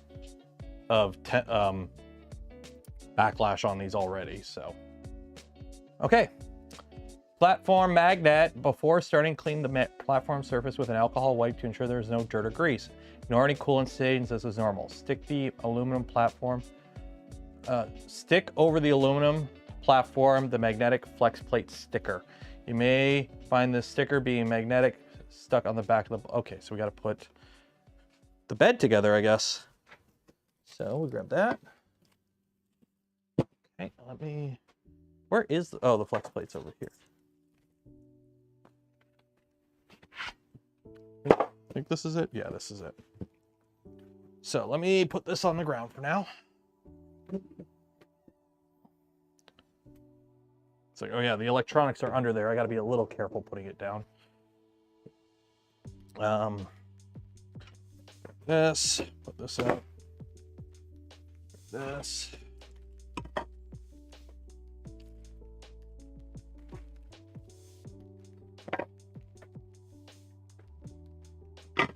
Did I skip a step?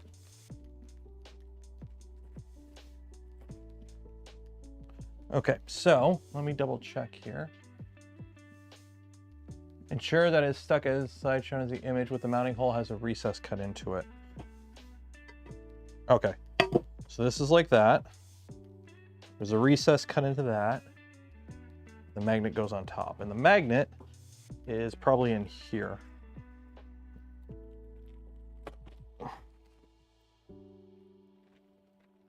Have I watched the Hacksmith BattleBots lately? I don't think I did. Don't think I did. Okay, so this goes like this.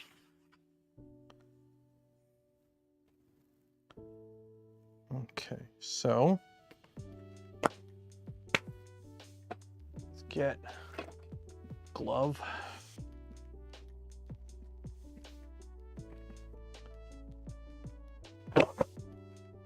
Really crappy gloves. I have good gloves inside. They're inside. They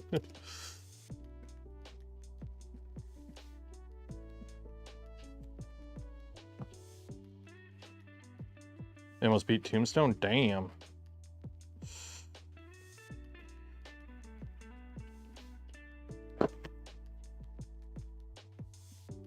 I've talked to what's his name from Hacksmith a few times. I met him at Open Sauce. And then he was actually at Joel's when I visited Joel last year in Seattle. Good guy. They're only like 2 or 3 hours north of me. They're also in Canada. They're in Kitchener, I want to say. So they're not too far from me.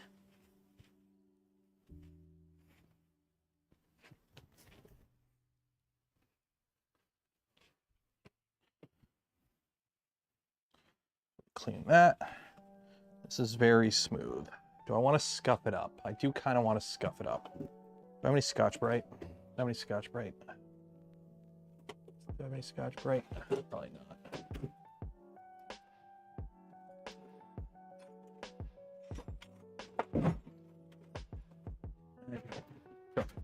Don't have any Scotch-Brite. I like scuffing up the metal before putting the magnet on it. This will work.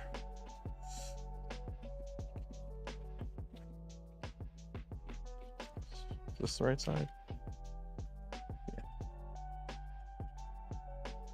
Just so I find when it's scuffed up a bit, the magnet bites a bit better. Usually I just use like a Scotch-Brite pad or very low grit sandpaper or very high grit sandpaper or something. Just something to scuff it. So that way the magnet has something to bite into. Plus also it's good because if you have any like gummy residue, because remember, ISO doesn't really clean. It just dissolves anything that's on the surface. And if you're using a rag, it'll pick it up. But like for cleaning your printer bed, it's good for like a quick wipe down. But if you have like glue or something on your bed or a lot of grease and oils from hands, you got to clean it with like soapy water, like Dawn dish soap and whatnot to really clean it. This just kind of moves it around. And I don't think a lot of people understand that. They think, oh, I wiped it down with ISO, it's clean. It's like, it might not be. It might not be. Also get these little tabs that you could fold up. So these, you buy these at Costco, or at least up here in Canada, I buy these. They sell them in like a 2-pack for like 10 bucks. And then I just have the lid that I swap the lid on, and it's got a little spout. Very handy. I use the dish scrub. Yeah, the dish scrubbing pads that have like the green and then the orange sponge. The green side works really good for it. That's why I was looking for Scotch-Brite. Like you just want to scuff it. You don't want to like sand it. You just want to scuff it. And then also, tip, don't forget to wipe the magnet down. Wipe the magnet down. Just get a little ISO and just wipe this down because you're going to be putting this on this. So the last thing you want is to have like a bunch of grease or dog hair on the back of this, because you're going to be laying it down as you line it all up and peel the magnet off. So you don't want it to be dirty and clean and dirty up your freshly clean bed essentially. Where is one of my spudgers? Have a spudger out here? I might have to go get more spudgers.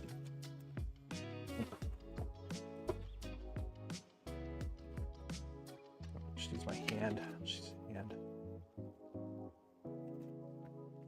my hand.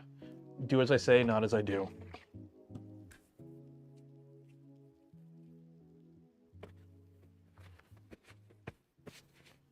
Does it matter what side? Yes, because there's counterbores for the screws.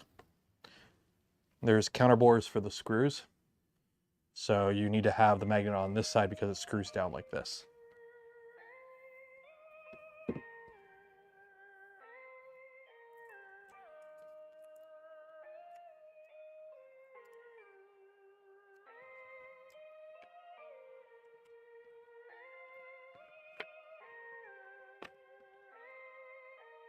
What is that?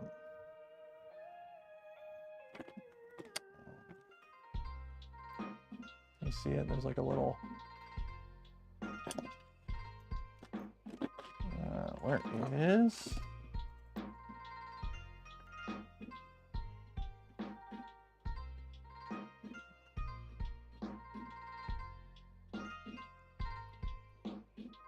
A little bubble.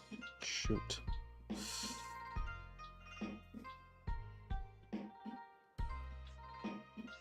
There's a bubble in the magnet from the factory. This is definitely not their fault, by the way.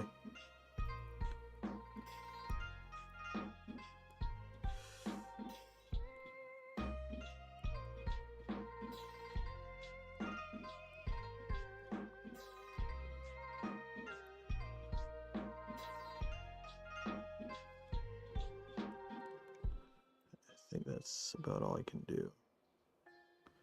Hopefully it'll even out. I mean, just run an eddy. It's got an eddy current probe or something. Should be okay.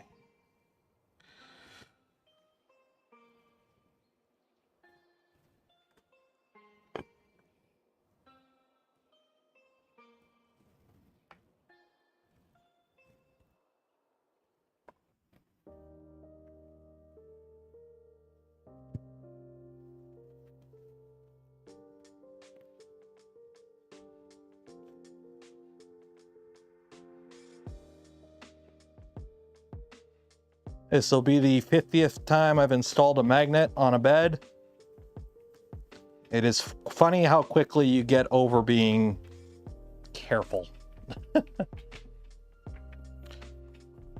Like, I remember the first time I did this years ago. I was so paranoid about bubbles and whatnot. Yeah, there is a bump right there. You can see it right there. We'll just cut it out. And I was like super paranoid about bubbles, and like I'd had this whole like prep I had done and all this to make it like perfect. And now it's like, ah, screw it, I just do it by hand with my thumb.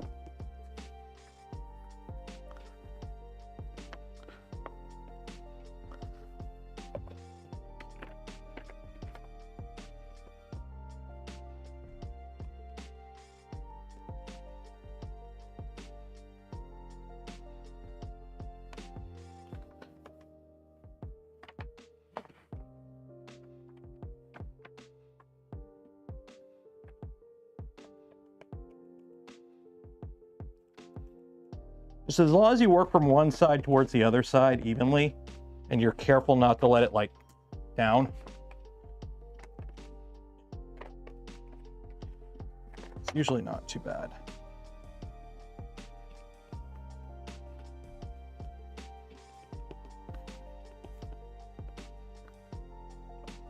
And it lined up the hole. There we go. So yeah, there is a bit of a bump right here.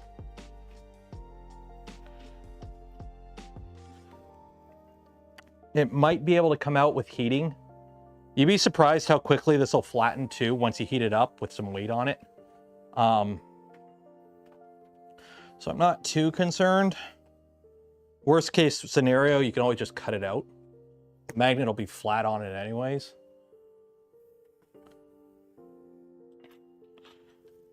Don't know, like, could just punch a hole in it.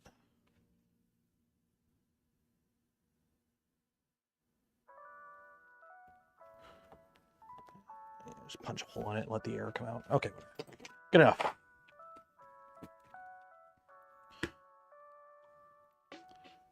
Easy peasy, lemony squeezy.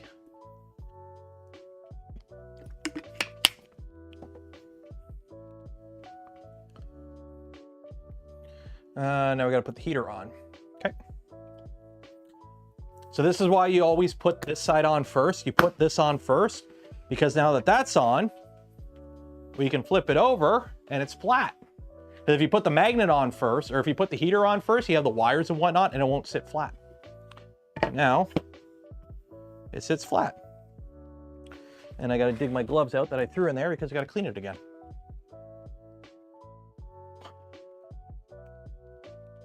Yeah, don't stab through the heater. If you get a bubble on the heater, live with it. Don't stab it. You might luck out and miss the wires. You might not. And it's not worth it. What time are we? I got an hour left. Okay. Don't forget, we are doing the giveaway at the end of the stream. Polymaker filament. Link in the description. Use the affiliate link to buy some if you want. If not, just win some. I don't know if they're doing any discounts right now or whatever. I think they're doing an anniversary sale, so there might be a discount, maybe. We'll see.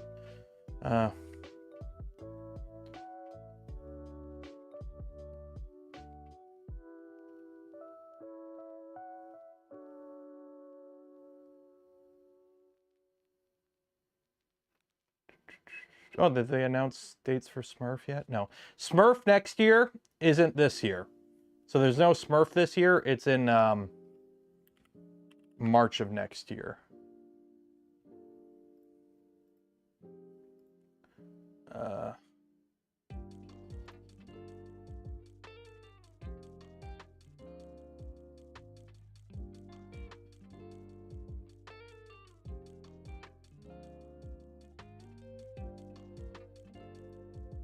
Ooh, what are we at? Ooh! Oh, that's not good. That's not good. That's not good. I keep checking it because honestly, this is work. 3D printers, a lot of 3D printers are made in China. It's a lot of 3D printers are made in China, and those tariffs are going to hit hard. Freaking bamboos are going to go up, freaking what, 54% or whatever it is. What did they ding China with now?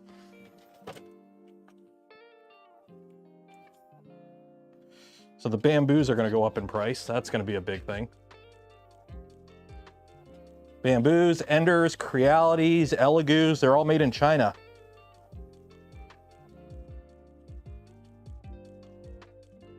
And I'm sure some people were trying to be sneaky and we're going to try and open up some factories in Vietnam. But Vietnam got hit too. Because that was like the biggest open secret for anyone who knew anything about like tariffs in Asia. Pretty much everyone would just ship them through Vietnam to skip the tariffs. Because Vietnam was like, got away with tariffs forever. And now all of a sudden, nope. Everything's coming up Prusa. Hey, Prusa opened up, started opening up manufacturing in the US last year. Like, I think they knew, like they were planning. I think they knew, or at least were planning for something like this to happen, or in case something like this. Because also, by having US manufacturing, it allows them to get contracts for a lot of stuff. Certain Department of Defense, or what is it in the US? DND, DOD, whatever it is. Certain government contracts in the US, educational contracts, grants, whatnot, require that you use Made in America product or source Made in America. So by them having onshore manufacturing, basically allows them to compete. Because who's the only other option for Made in America 3D printers in that budget? Lulzbot. Lulzbot's been building printers out of the same parts bin from 2016. They're still on 3mm filament.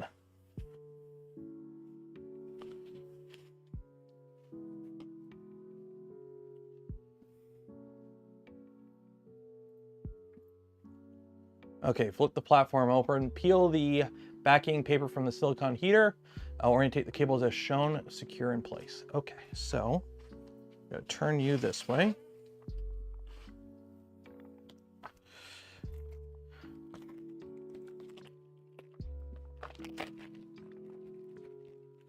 Tariffs will change a person's purchase decision on bamboo versus Prusa. TT, it will when a printer that was $1,100 is now $1,700. Because if the price of a bamboo goes up 50%, that's really going to impact the bottom line.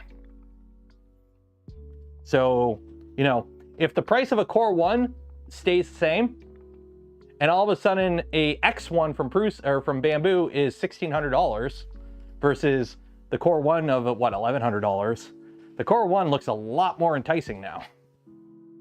You'd be surprised how many people only care about the value, about the price. You would be surprised how many people just care about price, and that's pretty much it.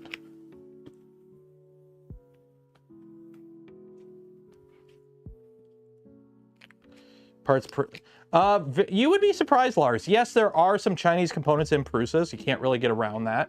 But most of the Chinese in a Prusa is like some of the electronics, or not even the, like, Prusa makes their own PCBs. They make their own frame. They make their own, like, obviously, you know, the motors are LDO. Like, that's known. You can't get rid of all of it. It's almost impossible to try and make everything onshore now. It's stupid to try and make everything in your country. That style of manufacturing doesn't exist anymore for a reason. And trying to go back to those days is not really worth it. But Prusa has onshored as much as they can reliably do. They make their own PCBs. The frames, while the frame for a Core 1 isn't made by Prusa, it is made by a company in country. So like the stamped metal frame of the Core 1 is made in the European Union. The PCBs are made in the European Union. I'm pretty sure a lot of the motion system is sourced from European manufacturers. Like, they're trying to do as much as they can within reason. Thank you for becoming a member, Tom. Remember, the best way to support the channel, the content I create, and the things I do is become a channel member, or if you're really cool, gifting memberships to others. While super chats are fun, if you gift a membership, I get the same amount, and other people get to be members per month. Get to hang out in the Discord. Make sure, and by the way, if you are a channel member or a Patreon supporter, make sure you link your Patreon or YouTube account with Discord to get access to the channel in the Discord.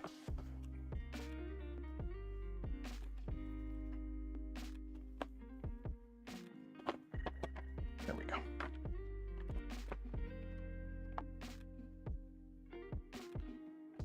Yeah. Politics disrupt. Yeah, and honestly, right now, we're not talking politics. We're talking economics. There's a difference. This is economics. The stock market is collapsing as we speak. This is directly affecting our lives, and it's directly affecting the things we work on, 3D printers. Putting your head in the sand benefits nobody. In fact, people putting their head in the sand led to a lot of these problems. Platform cables. Okay, so now we got to do this. So what is that? We got the fuse and a ground cable. Do I have a ground cable?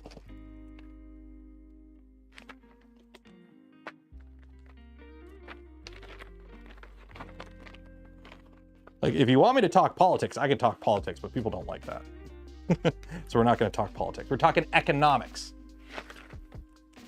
Designed by Prusa, but I think the Hergen. So I'm just going to say this. Then what the heck is the PCB production line at Prusa doing? They're made in Prague. Like, Prusa PCB production.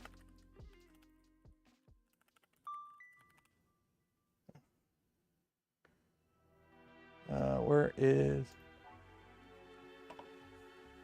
this the blog? Yeah, they have an in-house SMT line in Prague. Prusa makes their own PCBs. When the economic downturn from COVID hit, Prusa went, oh shit, we're screwed because we're entirely reliant on supply chains that are outside of our country.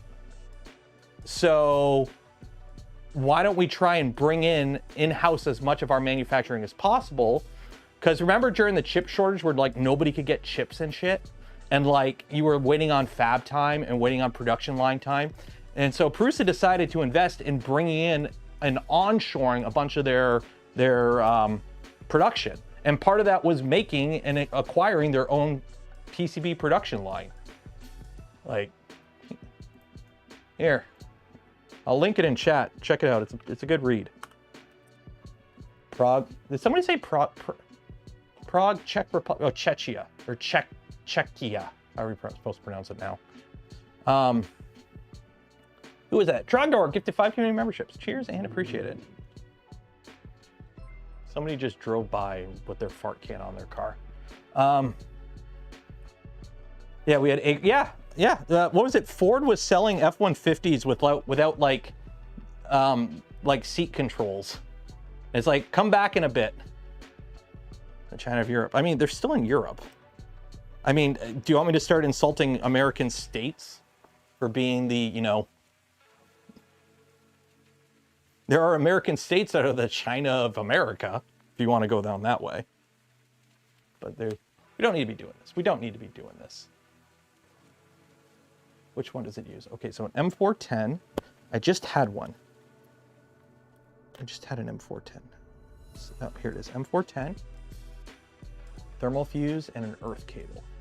Okay, so we're in the various.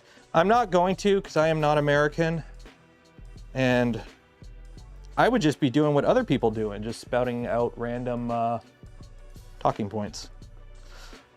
Okay, actually, what I'm going to do here, if I can remember, do I have some? I hope I have some out here. Something I like to do with this isn't like you need to do it. If I have some, I'll do it. If not, let me run downstairs and grab something. I'm going to do something. It's a little tip, little trick. One second. Where is it? Where is it? Where is it? Where is it? Do I have some? I know it's down in here somewhere. Oh, come on. I know it's around here somewhere. Ah, here we go. Am I really going to waste this? Yeah, I guess. Okay. Okay. This part is called needless, but when you think about it, it's actually kind of smart to do. This is a thermal fuse. When the thermal fuse hits 150 C, it breaks the circuit. Okay? So part of how a thermal fuse works, it has to get hot. Well, we're sandwiching in the thermal fuse with a ground wire. So the thermal fuse, while it's touching the metal, won't touch the metal like super solid. Thermal paste. Just put a little dab of thermal paste.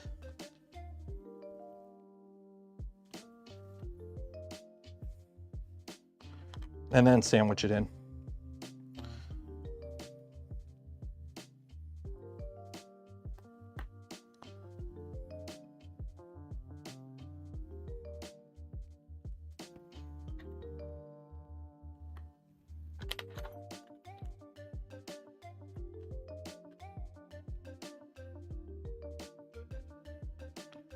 We call that a little insurance. There we go.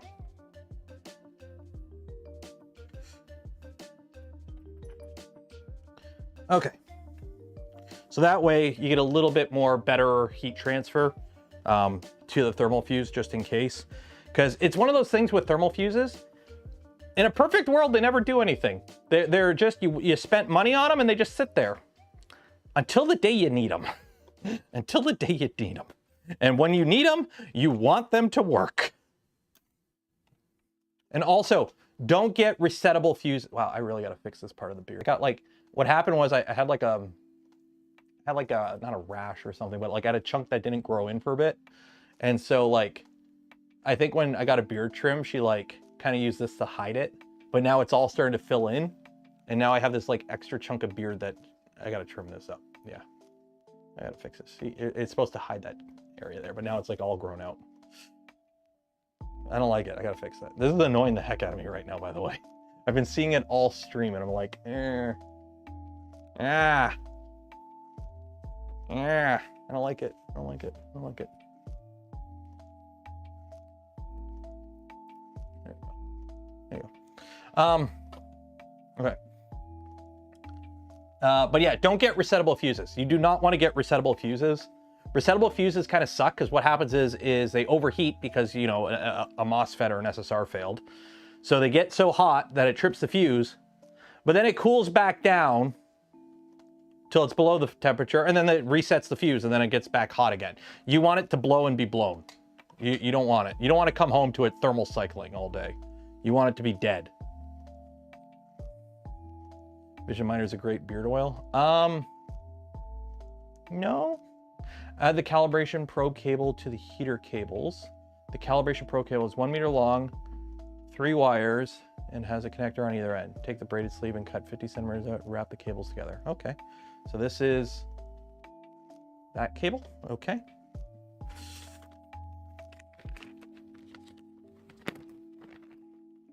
So it's 3 wires and 1 meter long. So that's got a limit switch. That has a limit switch. I think it's this one.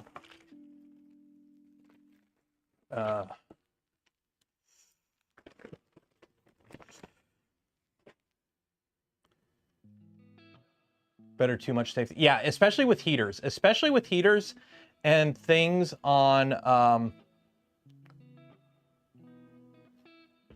especially with like the heaters and whatnot, it's one of those things you do not want it.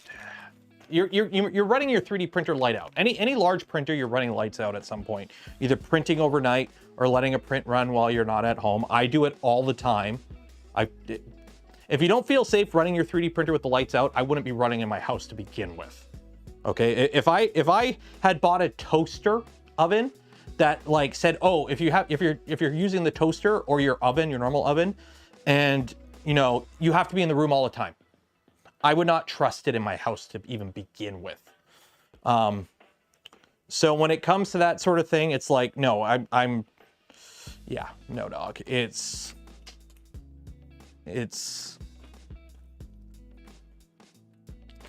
so plan for safety that way. Plan for it to be able to, you know, if you need to, if it does fail, it fails safe, not fails fail.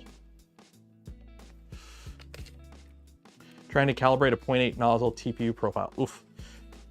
I by the way, for those wondering, I agreed to the Phoenix. So Physek is building a kit for an oversized Voron, and I said I'll accept the kit. So now I have something to put an index on. Big brain.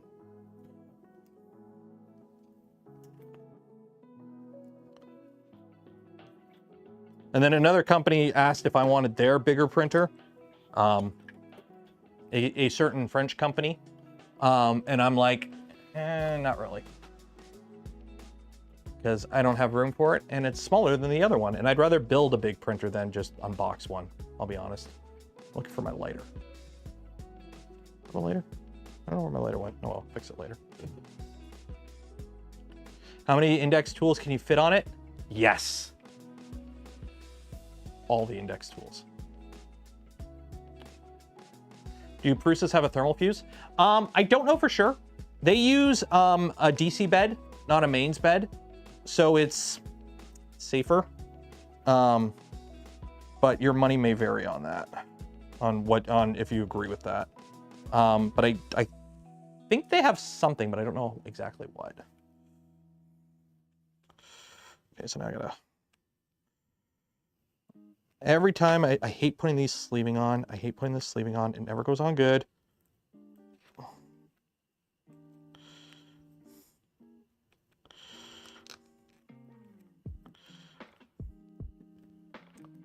Phoenix is out. No. What's the situation with Phoenix? In the works. In the works. It's the problem with Phoenix. It's funny. We watched the Billy stream. When we were in China, me, Doc, and Steve did a Billy stream with a bunch of Chinese 3D printing content creators. And it was a big Q&A. It was actually a really fun stream. It was like an hour and a half long, I think. But part of it was we answered a lot of questions that they had because obviously they're on the other side of the Great Firewall. So while there is actually a surprisingly large Voron community in China, they are pretty much their own thing because they're on the other side of the firewall. So part of that was, they asked, when's Phoenix, right? What's going on with Phoenix? And we're like, the TLDR is Phoenix is expensive and Phoenix is big. So whenever Voron comes out with a printer design, we have a bunch of people build the printers in-house and test them for a while, and then we release it, right? So for example, Switchwire and whatnot, we had, a dozen of them built before it was public. Same with V0. Whenever there's a V2 update or a Trident update, there's usually quite a few of them that exist before it's public because we like to get hours on it, right? Some of the biggest problems with the earlier versions of the Vorons where they were, essentially released undercooked. They needed more time in the oven, and we didn't find problems until after they were in the wild. The problem with Phoenix is it's freaking huge and it's expensive. So there's only like 3 or 4 of them that exist right now. How much? Like $6 grand. Because they're self-sourced too. There's no kits for them. So if you want to build a Phoenix, you need to buy a crap load of extrusions from Masumi. You need to buy a bunch of, custom beds, custom this, custom that, custom machine parts from Senkatsen. Like it's not as easy to dive into as like a V2, a newer version of the V2 or Trident or a V0. So that's kind of the problem, is we don't have as many people testing it. So there are some, like, the machine is functional. People have function. Steve has one. Doc has one. I think Doc has one. A few other people on the team have them. They do exist and they do print. But there's like a few gremlins that a few people have with their machines that are like, we don't want to release it if it's having these issues, but we're not exactly sure what's causing the issues. So it's kind of like the last 5%, getting that last 5% sorted out so that it is ready for prime time is what's taking the time right now. And then getting the manual ready and all that, because you can't really start on the manual or finish up the manual until the design's done. And, you know, there are still some tweaks being done to stuff. And now that price, by the way, is like the, if you fully self-source it price, obviously. But even then, like talking to some companies like LDO, think about it. The machine's a meter by a meter. Shipping a meter plate or a meter like panel is expensive because it's suddenly freight sized. So it's not so much, yeah, LDO or any company can do a kit for it. The problem is it's going to be a huge kit. And shipping a kit that big gets expensive really freaking quick. So it's just one of those things that's like, it's just that last little bit is taking its time with it. Yes, it's being worked on. It's not abandoned. It's just when it's done, it's done. And believe me, something like this, you'd rather wait for it to be done and released, and not half-ass released. Right? We're not Creality. We don't release stuff that, you know, needs 8 community mods to get functioning.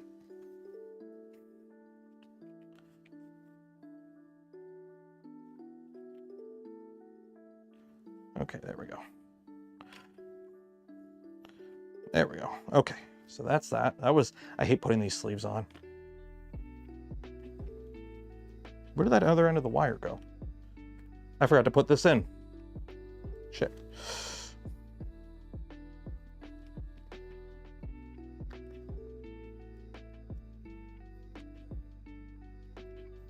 Couldn't they fold the bed? No? I mean, a Phoenix bed uses 4 beds. A Phoenix uses 4 beds. The Voron Phoenix uses 4 beds. It uses 4 300mm beds. And it does that for several reasons. One, when you heat up the beds, you heat up each bed sequentially so you don't blow your mains. Because a 600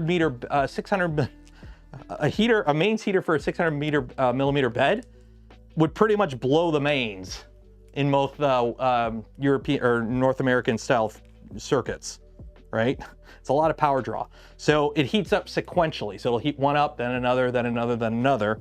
And it actually heats it up quicker that way because by the time you get to heating up the last bed, there's been some like heat soak from the other beds. So there's that. And also it allows it to like a smaller scale of the Prusa chiplet bed on the XL. So it less issues with it warping due to heat expansion. It allows for thermal expansion a little bit easier. So yeah, and I'm pretty sure the Phoenix that I can't remember what they actually call it. I mean, they have a GitHub page for it, so it's not exactly secret.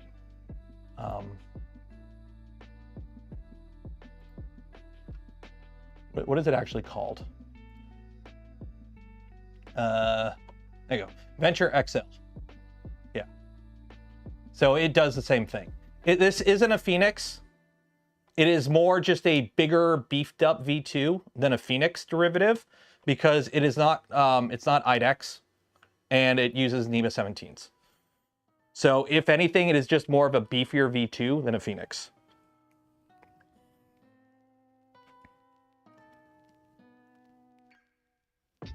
Okay, there we go.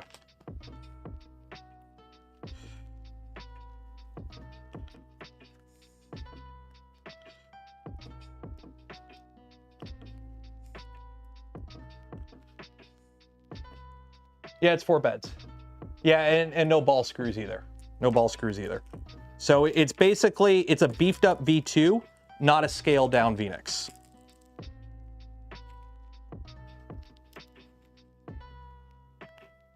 There we go.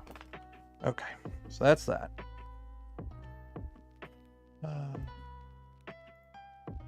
Okay, and now we put this on with M4 D5 shoulder bolts.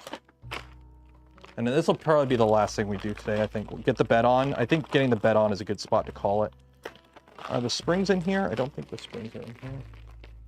M5 8 shims. Are these in?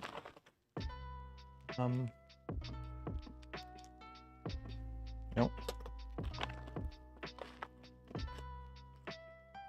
So I'm going to need those shoulder bolts.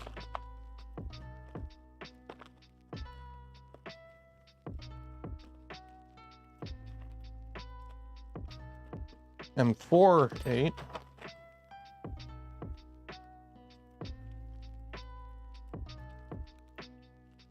I think these are them. Okay.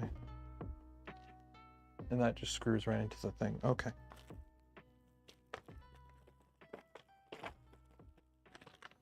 Oh, here we go. M5 8 shims. There we go.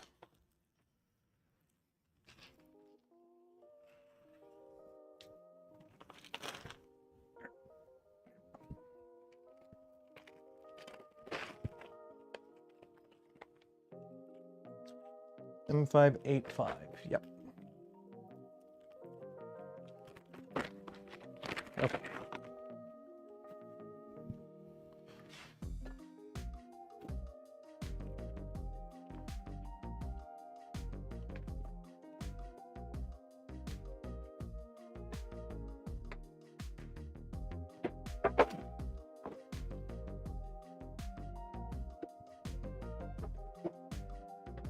Uh-oh.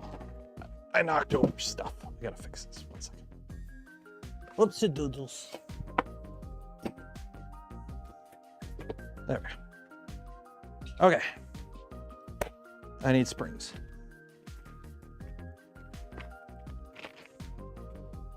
Any tips for printing nylon CF12?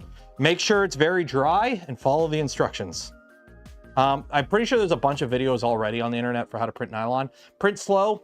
Start off, print slow, print hot. Make sure it's very dry.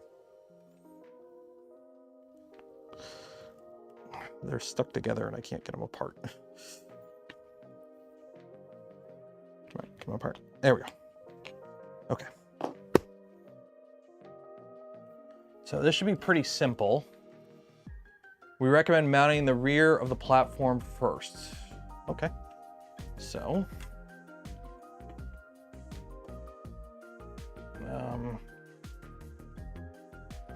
We'll go. I'm gonna spin this and hopefully knock the bed over.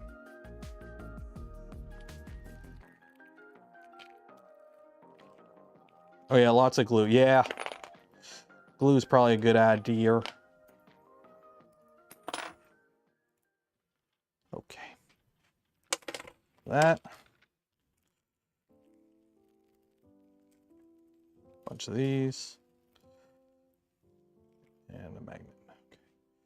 So, how does this sandwich look? How's the sandwich look? Washer, spring, washer, shoulder bolt. Okay.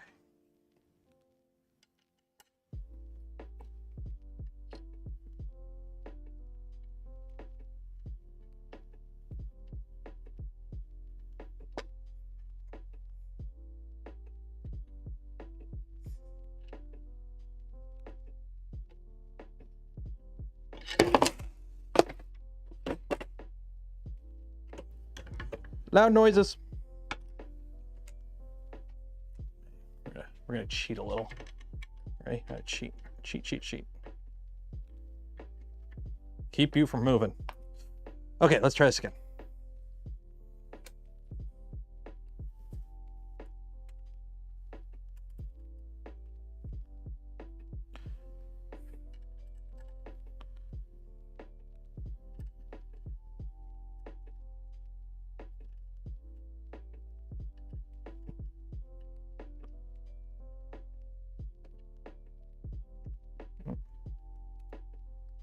Come on.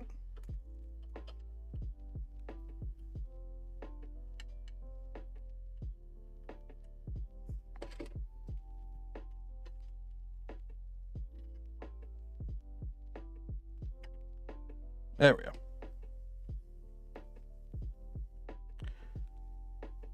Okay, I'm just gonna have it float for now.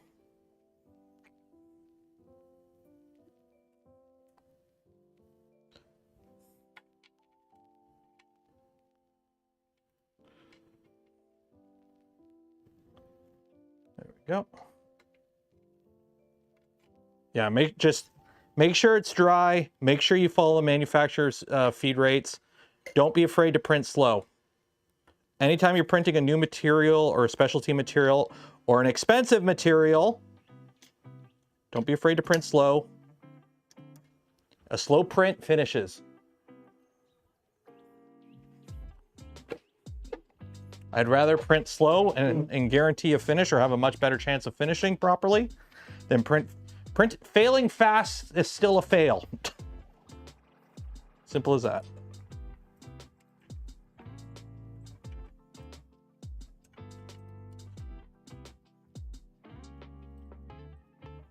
Also, with nylons, you're going to want to print a little slower for better layer adhesion. You're going to max, especially any filled material, you want to be printing as slow as you reasonably can, in my opinion, because you want to maximize that layer adhesion on any filled material. But that's just me. I don't run a print farm, so print speeds for me don't really matter.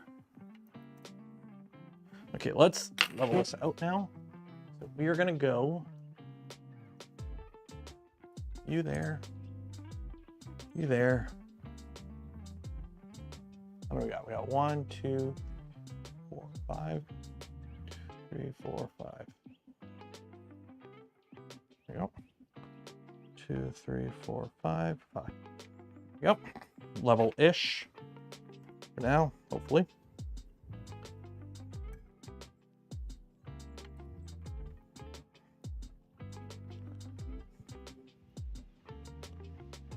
Bottom out the shoulder bolts. They are shoulder bolts, so they're, even with the screw bottomed out, you're still going to have flex in it, allowing it to do whatever. And it is slotted as well, so you do have thermal expansion built into it because they are, you can see here, these are slotted, so the bed can move around if it needs to, thermally expand and contract, and they are on springs.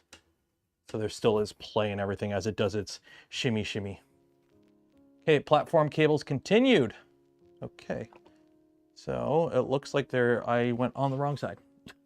Okie dokie, shoot. Let's spin you this way.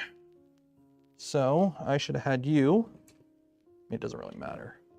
Oh no, they gotta go on top. Okay, I gotta fix that. 1 second.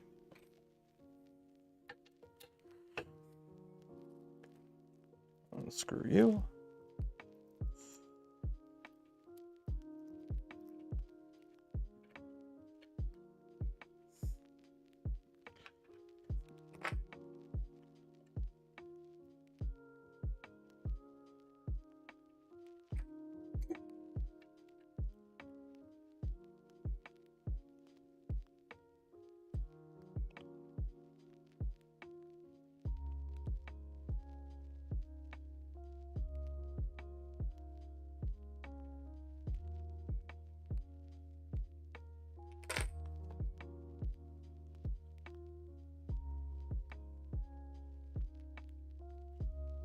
Okay, so those go on like that. Okay, where are my zip ties?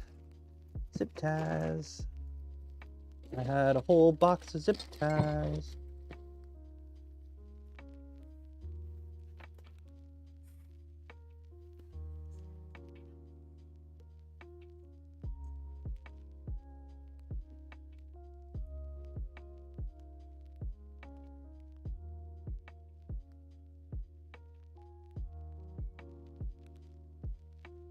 Okay.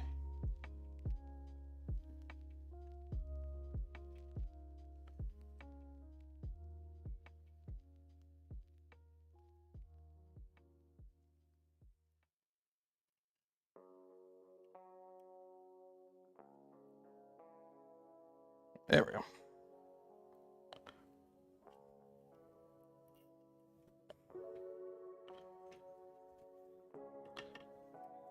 There we go. cryoplate. I'll say the cryoplate works on ABS pretty good. I did some ABS printing on the Prusa Core 1 with a cryoplate. It is the which one is it? It's the Cryo Grip. And yeah, you have to turn your ABS temps down a bit because it's a bit bitey, but it works pretty good. So if you're wondering, you want to add a little blue, and I did ask Big Tree Tech about it, and they are gonna potentially look into making some orange ones.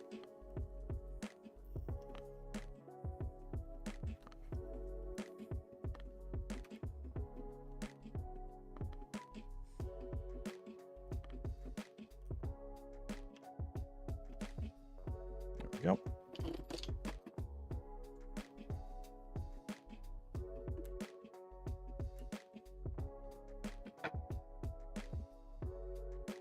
Okay, actually, I'm gonna put an extra zip tie on this.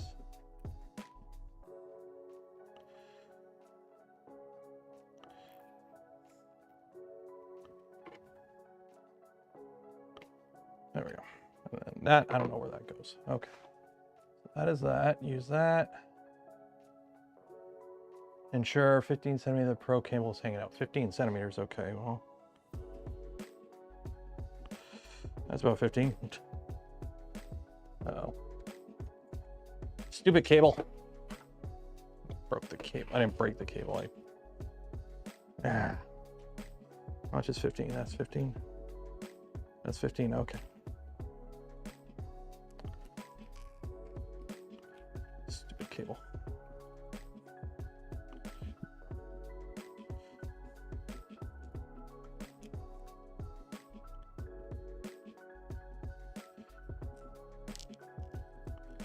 Yeah. You want to be part of the team? Get in the cable.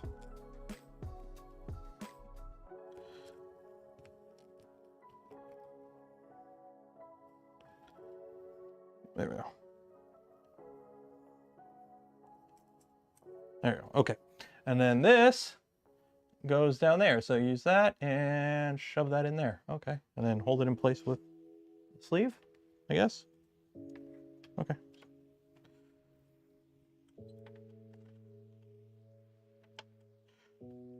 Wires go down the whole.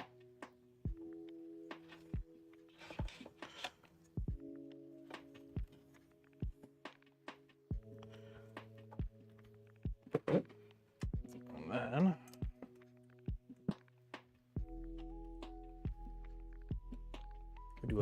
we do a little cheeky little zip tie here to hold it all in place.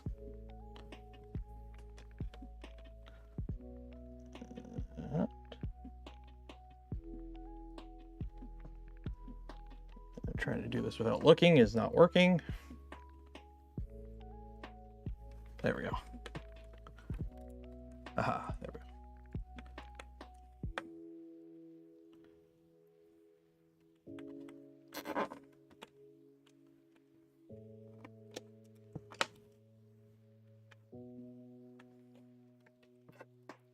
There we go.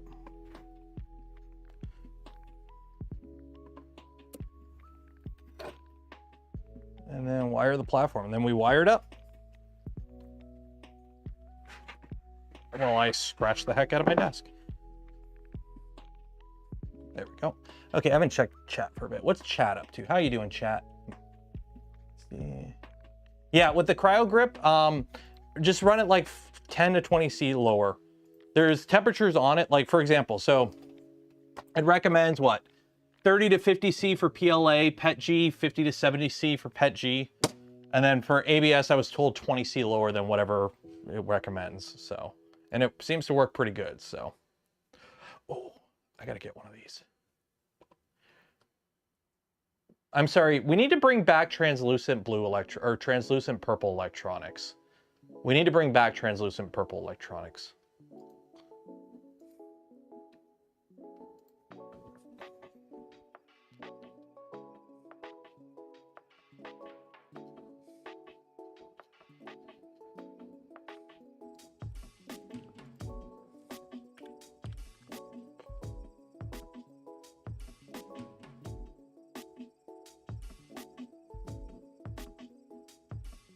No, we don't. John, you're no fun. No fun, John. Just think how good a translucent purple GoPro would sell. Like, put me in touch with your marketing folks. We'll make it happen. Make it happen.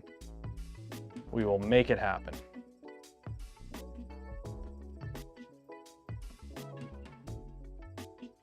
Wire the platform according to the diagram. Oh, that's the SSR. Okay, so this one's higher resolution. Okay, so earth cable. So the earth cable. So let's do this. So the earth cable is this, and this goes to the frame. Oh, because we already got it attached. I mean, I'm just gonna wire it into the actual ground on the that we already have here.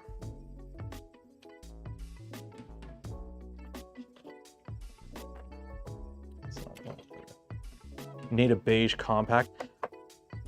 So it's funny because like I'm working on designing a case for Alt right now, and I'm trying to figure out what filament to use to print it with, and part of me wants to find like a beige filament.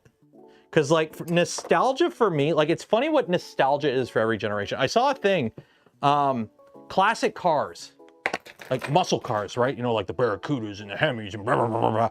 Their values are tanking right now with classic cars because the younger generation, like millennials and younger, don't really care. Like that's not cool to us. Like we didn't grow up with those cars. They're not our cars. For us, it's like, ooh, Datsuns and like hatchback Honda Civics. Those are cool. Like I would love to have like an early 90s clean, unmolested, like hatchback Honda Civic. That would be cool. So it's like tastes for different generations change. And I don't know where I got on that tangent, but yeah. So for me, nostalgia is like 90s electronics. So like that mixture of digital and analog, like the compact PCs, the Dell desktops, like CRT monitors, like that was that like weird period between, you know, it was a weird period for me, like that in-between period. Okay, so I'm assuming, got two wires here. I'm assuming these are the bed wires. So, shoot, which one's which? I guess it doesn't really matter. It doesn't really matter.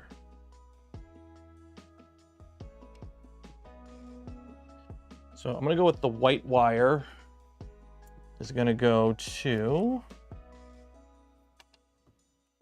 the neutral of, I guess it doesn't matter which one, right? Because it shows both power supplies. So what's white? One cable to the neutral line, one cable to the SSR relay. Okay, so I guess white. Yeah, I guess it doesn't matter. It goes to the neutral. Because this goes to the live. Yeah, so this goes to the neutral.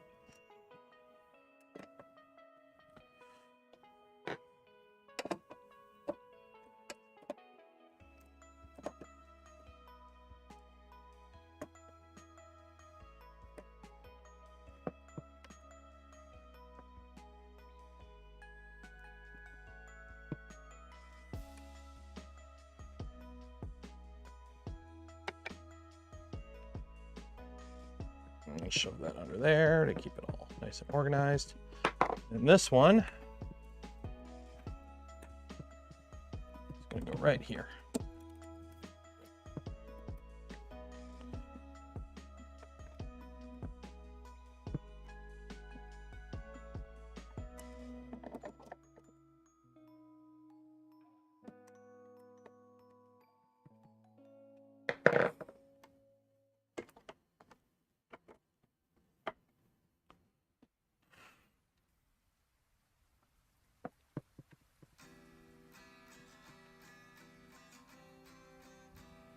Okay, and then we have thermistor.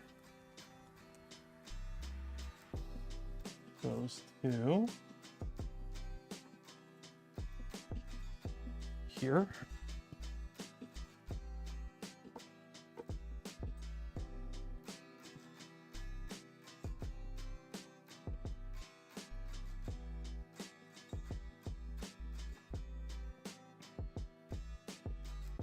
And this guy goes to here, I think. Yeah, goes to here. Actually, go under here again.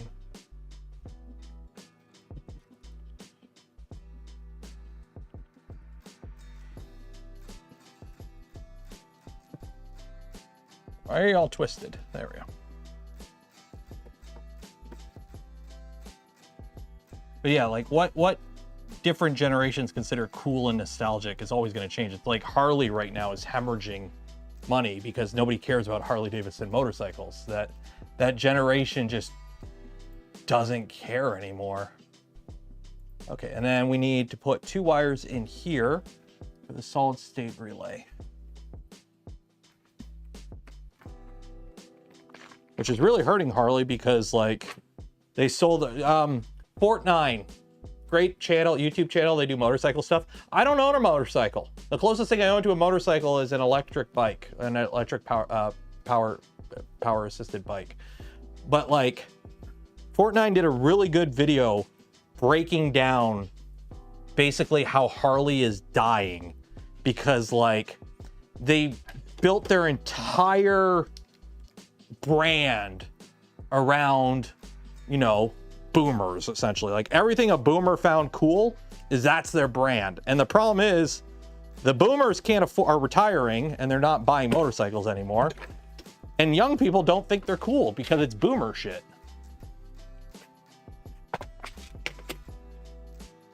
Yeah, Fort9's a great channel. I don't own a motorcycle. I would like to, but like if I lived in BC maybe, or somewhere where it's cool to ride a motorcycle. I live in Southern Ontario. It's like, wow, flat, boring farm country. I can't wait to take my motorcycle out and look at the farm fields. So boring.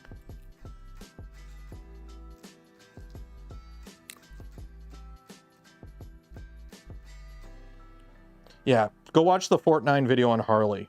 It breaks down how they're like, they're just done. Or at least they were. They might have turned some of it around, but we'll see. Okay, so this plugs in right next to that 4-pin. Right there.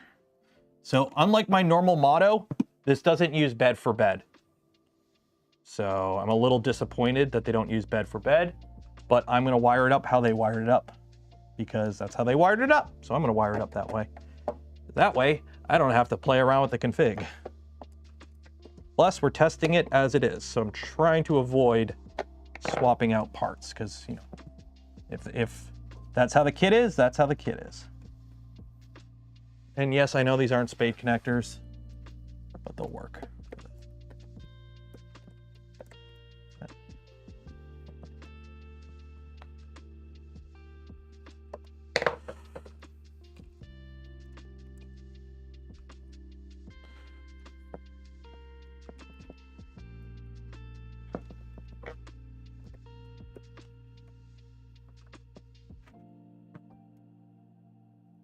You have a kid? Well, yeah, that's another thing too. My wife's like, don't get a motorcycle, you'll die. I used to be an insurance broker, and it is funny how many times I would have a kid call in and be like, yeah, cars are too expensive. I got a motorcycle because they're cheap. And I'd be like, cool, that'd be like $4 grand a year in insurance. And they're like, what? I'm like, you're 17, you have a learner's permit, and you bought a freaking 1000 cc crotch rocket. What did you expect? Insurance is assuming you're going to be a freaking human crayon. I wonder why it costs so much. Because at least when you crash a car, you have a roll cage around you. Okay, that's it. We got the bed in. Next is the gantry. So I think that's a good point to stop because we got 15 minutes left on the stream anyways. There we go. We're getting there. I'll do a final pass on all the wiring once we finish the wiring. I'm not gonna re-tidy up the wire after every step because it's just gonna get messy again once we do the next step. But we have a bed on the printer. There is no indexing There is no indexing, unfortunately, for the bed plate. It's not a big deal. The bed is the same size. What I'll probably end up doing is just swapping out the flex plate to a bigger flex plate that overhangs it. I mean, worst comes to worst, I could just slap a Prusa XL one on there if I need to. Okay, there we go. It has a bed. Behold, bed. Put these rails in here so I don't lose them. Gantry. But it's getting there. It is getting there. Can't wait for the part of the stream that's like, build 8 tool heads. Actually, 3.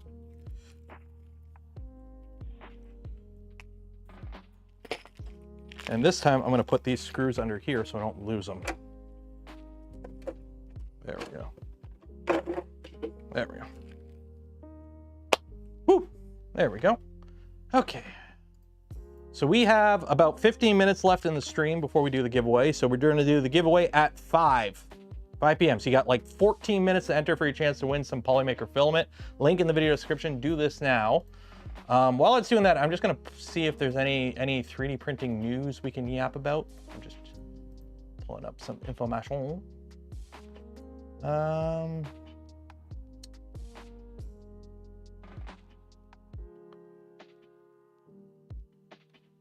god, they're remaking Naked Gun. So it's not really a remake. It's a sequel, but it's like a soft reboot because they're like, I guess from my understanding, the characters are playing the kids of the original cast using the same names. But they got Liam Neeson, who, if you haven't seen Naked Gun, you're not going to get this next joke. But they have Liam Neeson playing the new Frank Drebin. And they have this scene at the end of the trailer where they're all like saying goodbye, like to their, like the memorial plaque of their parent. And if you know the cast of Naked Gun,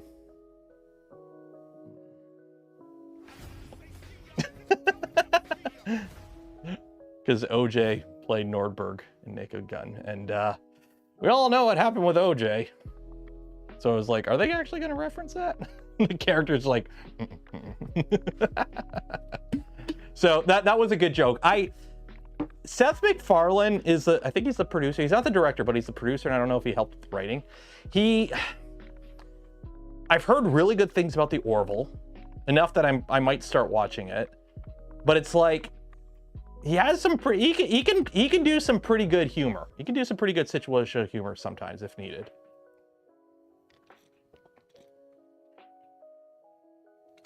Have I seen the dual nozzle Ender V4? No. Ender V4. They finally moved, because they've had Ender 3 since forever. Where's the Ender V4?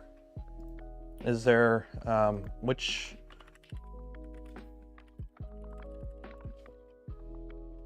Link it in the Discord. Stupid, I gotta fix this, I might knock the beard down a bit because summer's coming. We'll see.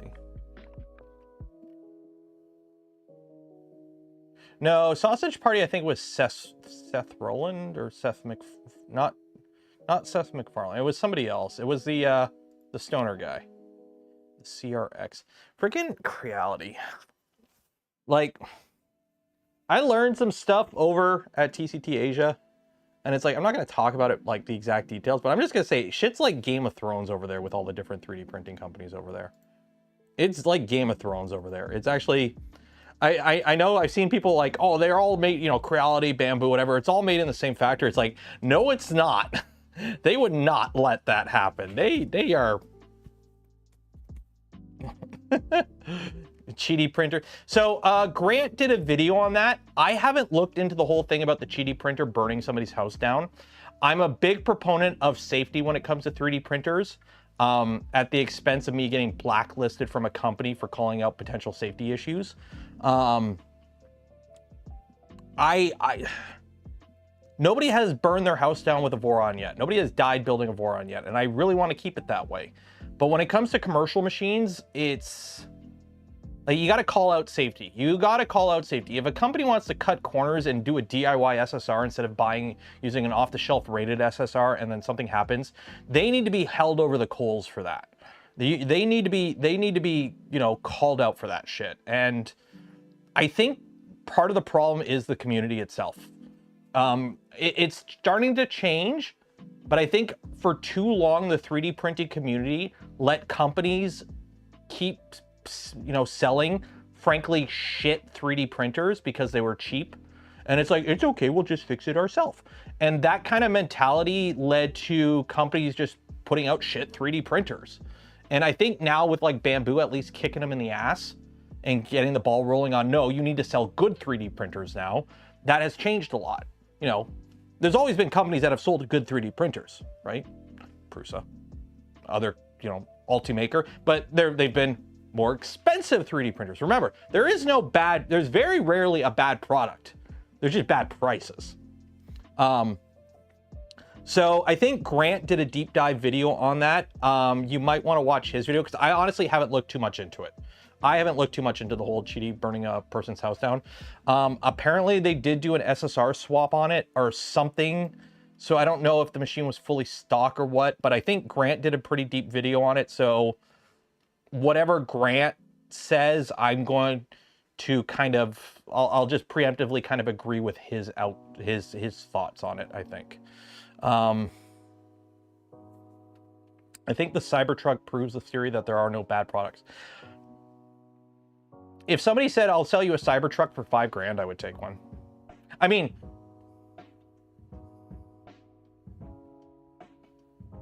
I would make YouTube content of destroying it.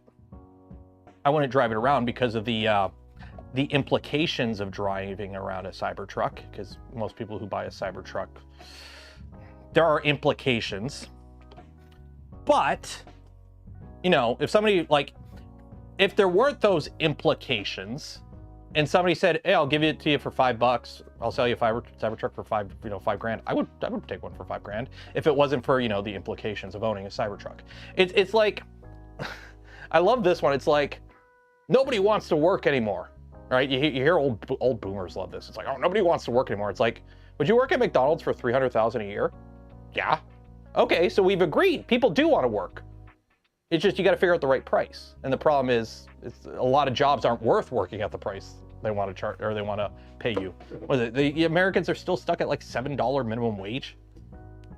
When I was in China, okay, let me, you know, start playing this, the one guy who I banned from the channel because he went through every one of my videos and put some random copy pasta about China something, and I just banned him from the channel because he just spammed every video I talked about China over the last like 2 months with some copy pasta about the CCP government or whatever. But anyways, long story short, when I was in China, I asked about working at McDonald's. Working at McDonald's pays 4,000 to 5,000 RMB a month.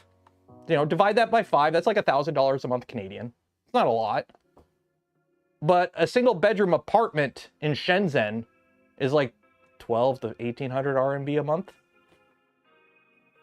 So it's like a quarter to a third of your monthly wage working at McDonald's is what it costs to get a roof over your head.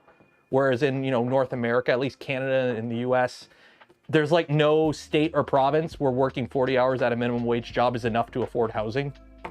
It's like, maybe we got to sort some shit out over here. Maybe we got some shit we got to sort out. Isn't it stainless steel like the DeLorean? The DeLorean was stainless steel, but I think the stainless steel on the Cybertruck is like a different grade. Oh, that's right, corporate profits. Won't somebody think of the billionaires? That's right, got to think of the billionaires.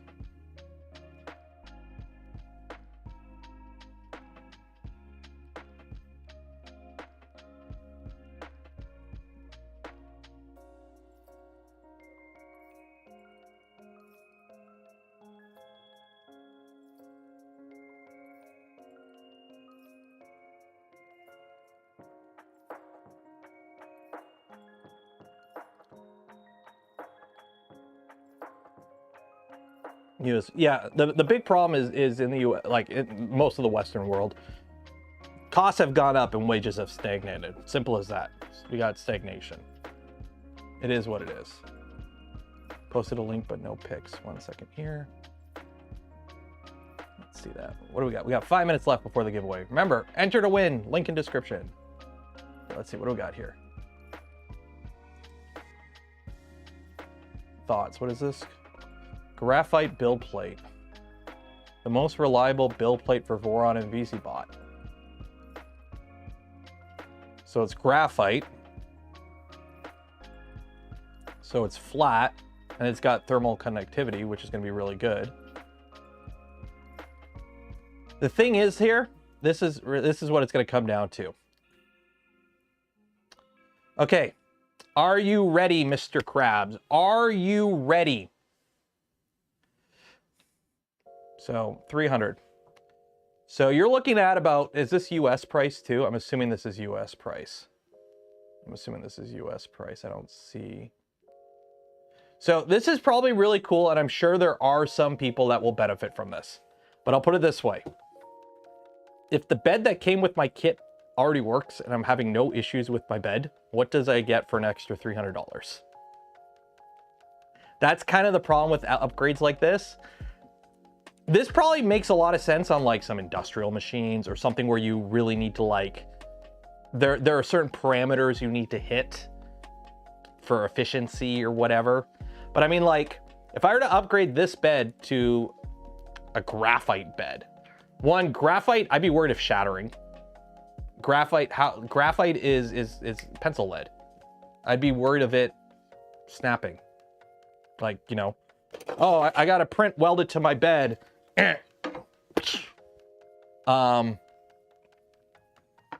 So I don't know how durable graphite is at this size. I know graphite chunks that we used at the shop I worked at, because we use graphite to make electrodes for the EDM machines, the Syncer EDM machines, and I can snap graphite by hand. Like you could take chunks of graphite, you can chunk graphite pretty easily, and you can break. So I'm assuming this stuff is at least tough enough not to fail. It's just, you are spending a lot of money extra. How far into the realm of diminishing returns? Because here's the thing. On a 12-hour print, does it matter if the bed heats up 2 minutes faster? On a, you know, as long, I haven't watched any content on this at all. This is the first I'm hearing about it. It's just, that is a lot of money. And what are you how much of the benefits are you getting out of that? Like, again, I'm a big proponent of, if it works, it works. So it's like, if it works, I'm sure it works, but I'm like, okay, that printer has a 300mm bed already on it, and it prints just fine. And I've never had an issue with the bed either warping or being unlevel or heat distribution of the bed. What do I get from going to graphite now? Because I've never had warping issues on this 300mm, 8mm thick Mike 6 aluminum bed already. It's already fine. So what do I get with going to graphite? What does that extra $300 get me? Because $300 get me a lot of filament. It can get me a much better hot end for my machine, or like tangible. Yeah, you can make Chernobyl references. You can make Chernobyl references. 300, not good, not great.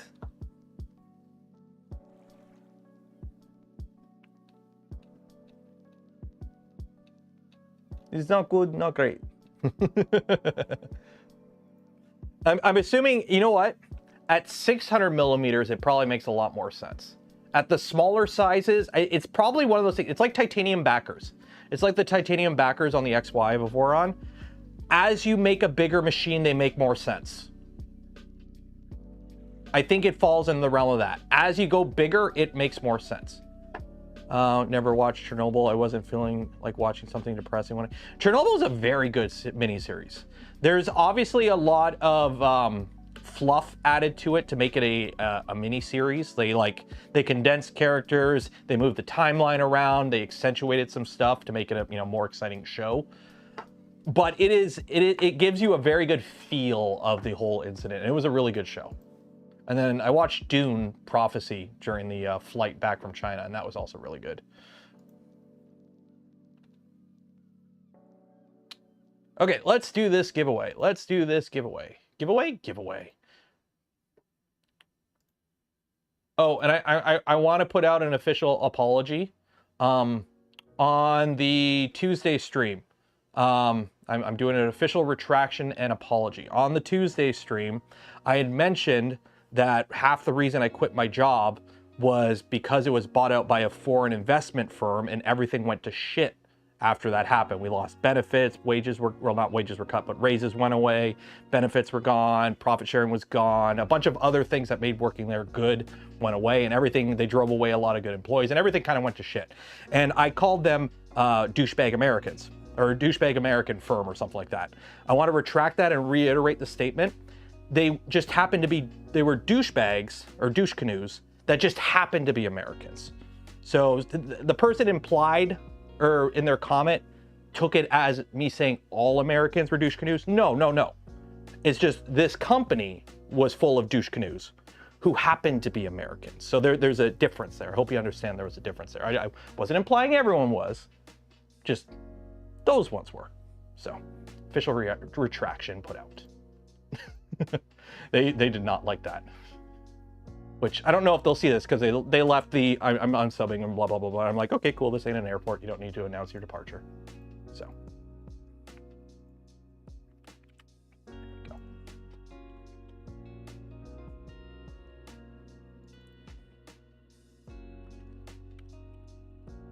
People aren't the government. Simple as that. People are people. Don't be hating people for just wanting to be people. Now, if people do stuff to deserve it, but people are people. Yep, believe me, there is no country that has a monopoly on bad people. Okay. So, what are we going to do? We're going to do a marble race. Let's add some names. Clear, open, names. 335 people. Let's do, are there any new ones? All the way to the bottom. Let's do Raging Pin.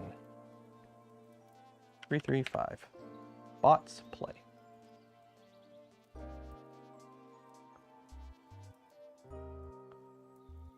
That's the 300 for the bed is in Canadian dollars and includes shipping. That's actually not too bad. I still think that's a lot of money, but okay, could someone quickly just look up what the cost of a, now I'm assuming that's just the bed itself though. There's no heater, there's no magnet. So can someone look up what the cost of just an aluminum bed, like a normal Voron bed would be? Because that's the big difference. If it's like double the cost for the bed itself, it makes a bit more sense. The problem is most people buy their printers in a kit. So you already have a bed kind of thing. That's kind of the problem. So you're kind of getting rid of a fully good bed already. Okay, so how this works, if you win, you win. You get a spool of filament from Polymaker, but if I pick your ball and you win, you also win a free hat. This person right here. Lee Smith Workshop. I know that person. If you win, you get a free hat along with your spool of filament.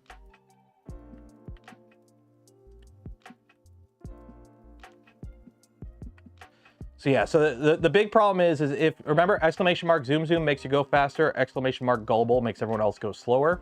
And if you ring the bell and like the smash button and are subscribed to the channel, it greases your ball up and makes it go faster. But yeah, the two big concerns I would have is it being fragile and the cost to increase performance benefit. Because again, most people build their Vorons and most 3D printers nowadays using a kit.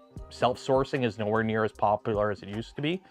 So you're pretty much eating the cost of the entire cost of it. Because if you're self-sourcing, oh, I could buy an aluminum bed for 100 or buy a graphite bed for 180. Well, that's not that bad. But if it's like, oh, my kit already came with an aluminum bed, so if I want to upgrade to a graphite bed, I'm paying full cost for the upgrade. Then it starts to get a little bit more, you know, harder to justify. I would just, you know, from my personal experience handling graphite, I'd be worried of breaking it. That's just me. Do a Z negative China in the middle of the bed and just snap it in half. That is what I would be worried about. Ah! That scared me. Oh, it's gonna pop somebody up. Oh, ooh, who's gonna get popped up? Who's gonna get popped up? Who's gonna get popped up? Is that how it works? I keep hitting 1 to see who's in the lead. Oh, this person. My name is Jeff. Go, Jeff. It's yours to lose, Jeff. It's yours to lose. Jeff! Go, Jeff! Go, Jeff. Congratulations, Jeff. You have won yourself a spool of filament from Polymaker. Control F, Jeff. You will get an email from me after the stream ends with information on how to collect your filament. Everyone golf claps in chat for Jeff. Are we sure? Yes. Okay. There we go. Okay, so that is it for the stream today. Tomorrow is a Saturday night stream. We're going to do a couple things. One of them is we're going to get this guy ready to start wiring up. So this, I know this one's been collecting dust for a bit. We have the 48-volt power supply. We're going to do some tinkering on this guy, getting it ready for final reassembly. We're going to do that. We're going to work on, I might work on some stuff with the power armor and some other stuff. But tomorrow's stream is going to be a couple different things. Don't forget, tomorrow's video will be public tonight, or should be public tonight, for channel members, Patreon supporters, and members of the Only Benchy Yacht Club. So if you are a channel member, Patreon supporter, check out for links on Discord and YouTube and whatnot, and Patreon for those links. And if you're not, consider becoming a channel member and supporting the channel. Help support the content I create, things I do. Keep staring at the screen to find my name on it. I completely forgot to fill out the form. Oof, yeah, that'll happen. When's the next member stream? We did the October one a little earlier in the month because it was kind of a makeup for the, I missed the February one because I was sick. So we did the October one before I went to China. So honestly, I'll probably do one next week. Or no, next week I'm gone. Well, kind of, sort of. Next week there won't be a Tuesday stream. Oh shoot, so Box Turtle Tuesday is taking its sweet time, eh? Next Tuesday I'm at Rapid. I'm at Rapid TCT next Tuesday. So I might do a member stream. I might do a stream on the floor. We'll see. But we'll make it work. October, did I say October? I don't know. I thought I said February. I'm confused. What are we talking about? But yeah, there'll be a member stream. Usually it's the last week of the month, or the second last week of the month. It's usually near the end of the month. But I kind of owe you one. So we might do one. I'll figure one out. Maybe this weekend. I don't know. I do want to play Detroit Become Human. Monday, we're going to play Detroit Become Human on Twitch. And I might try and do one this weekend too, because I really want to play that game. I'm sucked into that game. Are you going to Rapid 2? See you there too, Josh. I'll be there. I mean, I got passes for all 3 days. I got a media pass because I'm super cool. But it's only a 30-minute drive from my house. Like, for those that don't know where it's at the Kobo Center, or whatever the hell it's called now. When do I play on Monday? It'll be at around, usually, if I do a Twitch stream during the week, it's like 11 a.m. to 2 p.m. because I can only do it when the little guy's at school. So we're gonna call it there. I'm gonna go make dinner for the fam. Probably some beef bulgogi, maybe some beef bulgogi. You in hand with anything? I'll let you know. I pack light. Like, this will be very easy for me to film because I'm just gonna bring my camera and my backpack. That's it. It's 30 minutes from my house. I don't have to stay in a hotel for once. I just go and then come home after the show. And then I just go the next day. It's great. Maybe I'll smuggle Joel over. We'll do something in the studio. But yeah, we're going to call it there. Shout out to ProForge for MakerTech for the ProForge printer. Again, they sent over this kit for testing and evaluation for this build series. I'm not being paid for it. Words and opinions are my own, but I do get to keep this kit once the build series is over. And for those, shout out to Polymaker for the spool filament we give away this stream and every stream. Links for all of them and more, video description, blah, blah, blah, blah, blah, help support channel, you know, the usual disclosure. And for those that donate to the channel, gifted memberships to others, or became members of the channel yourself, I thank you. Would not be able to do the things I do, create the content I create without your continued support. You make it all possible. It's Friday night. Enjoy the rest of your weekend. Be safe out there. Wash your hands. And I will see you tomorrow. Goodbye.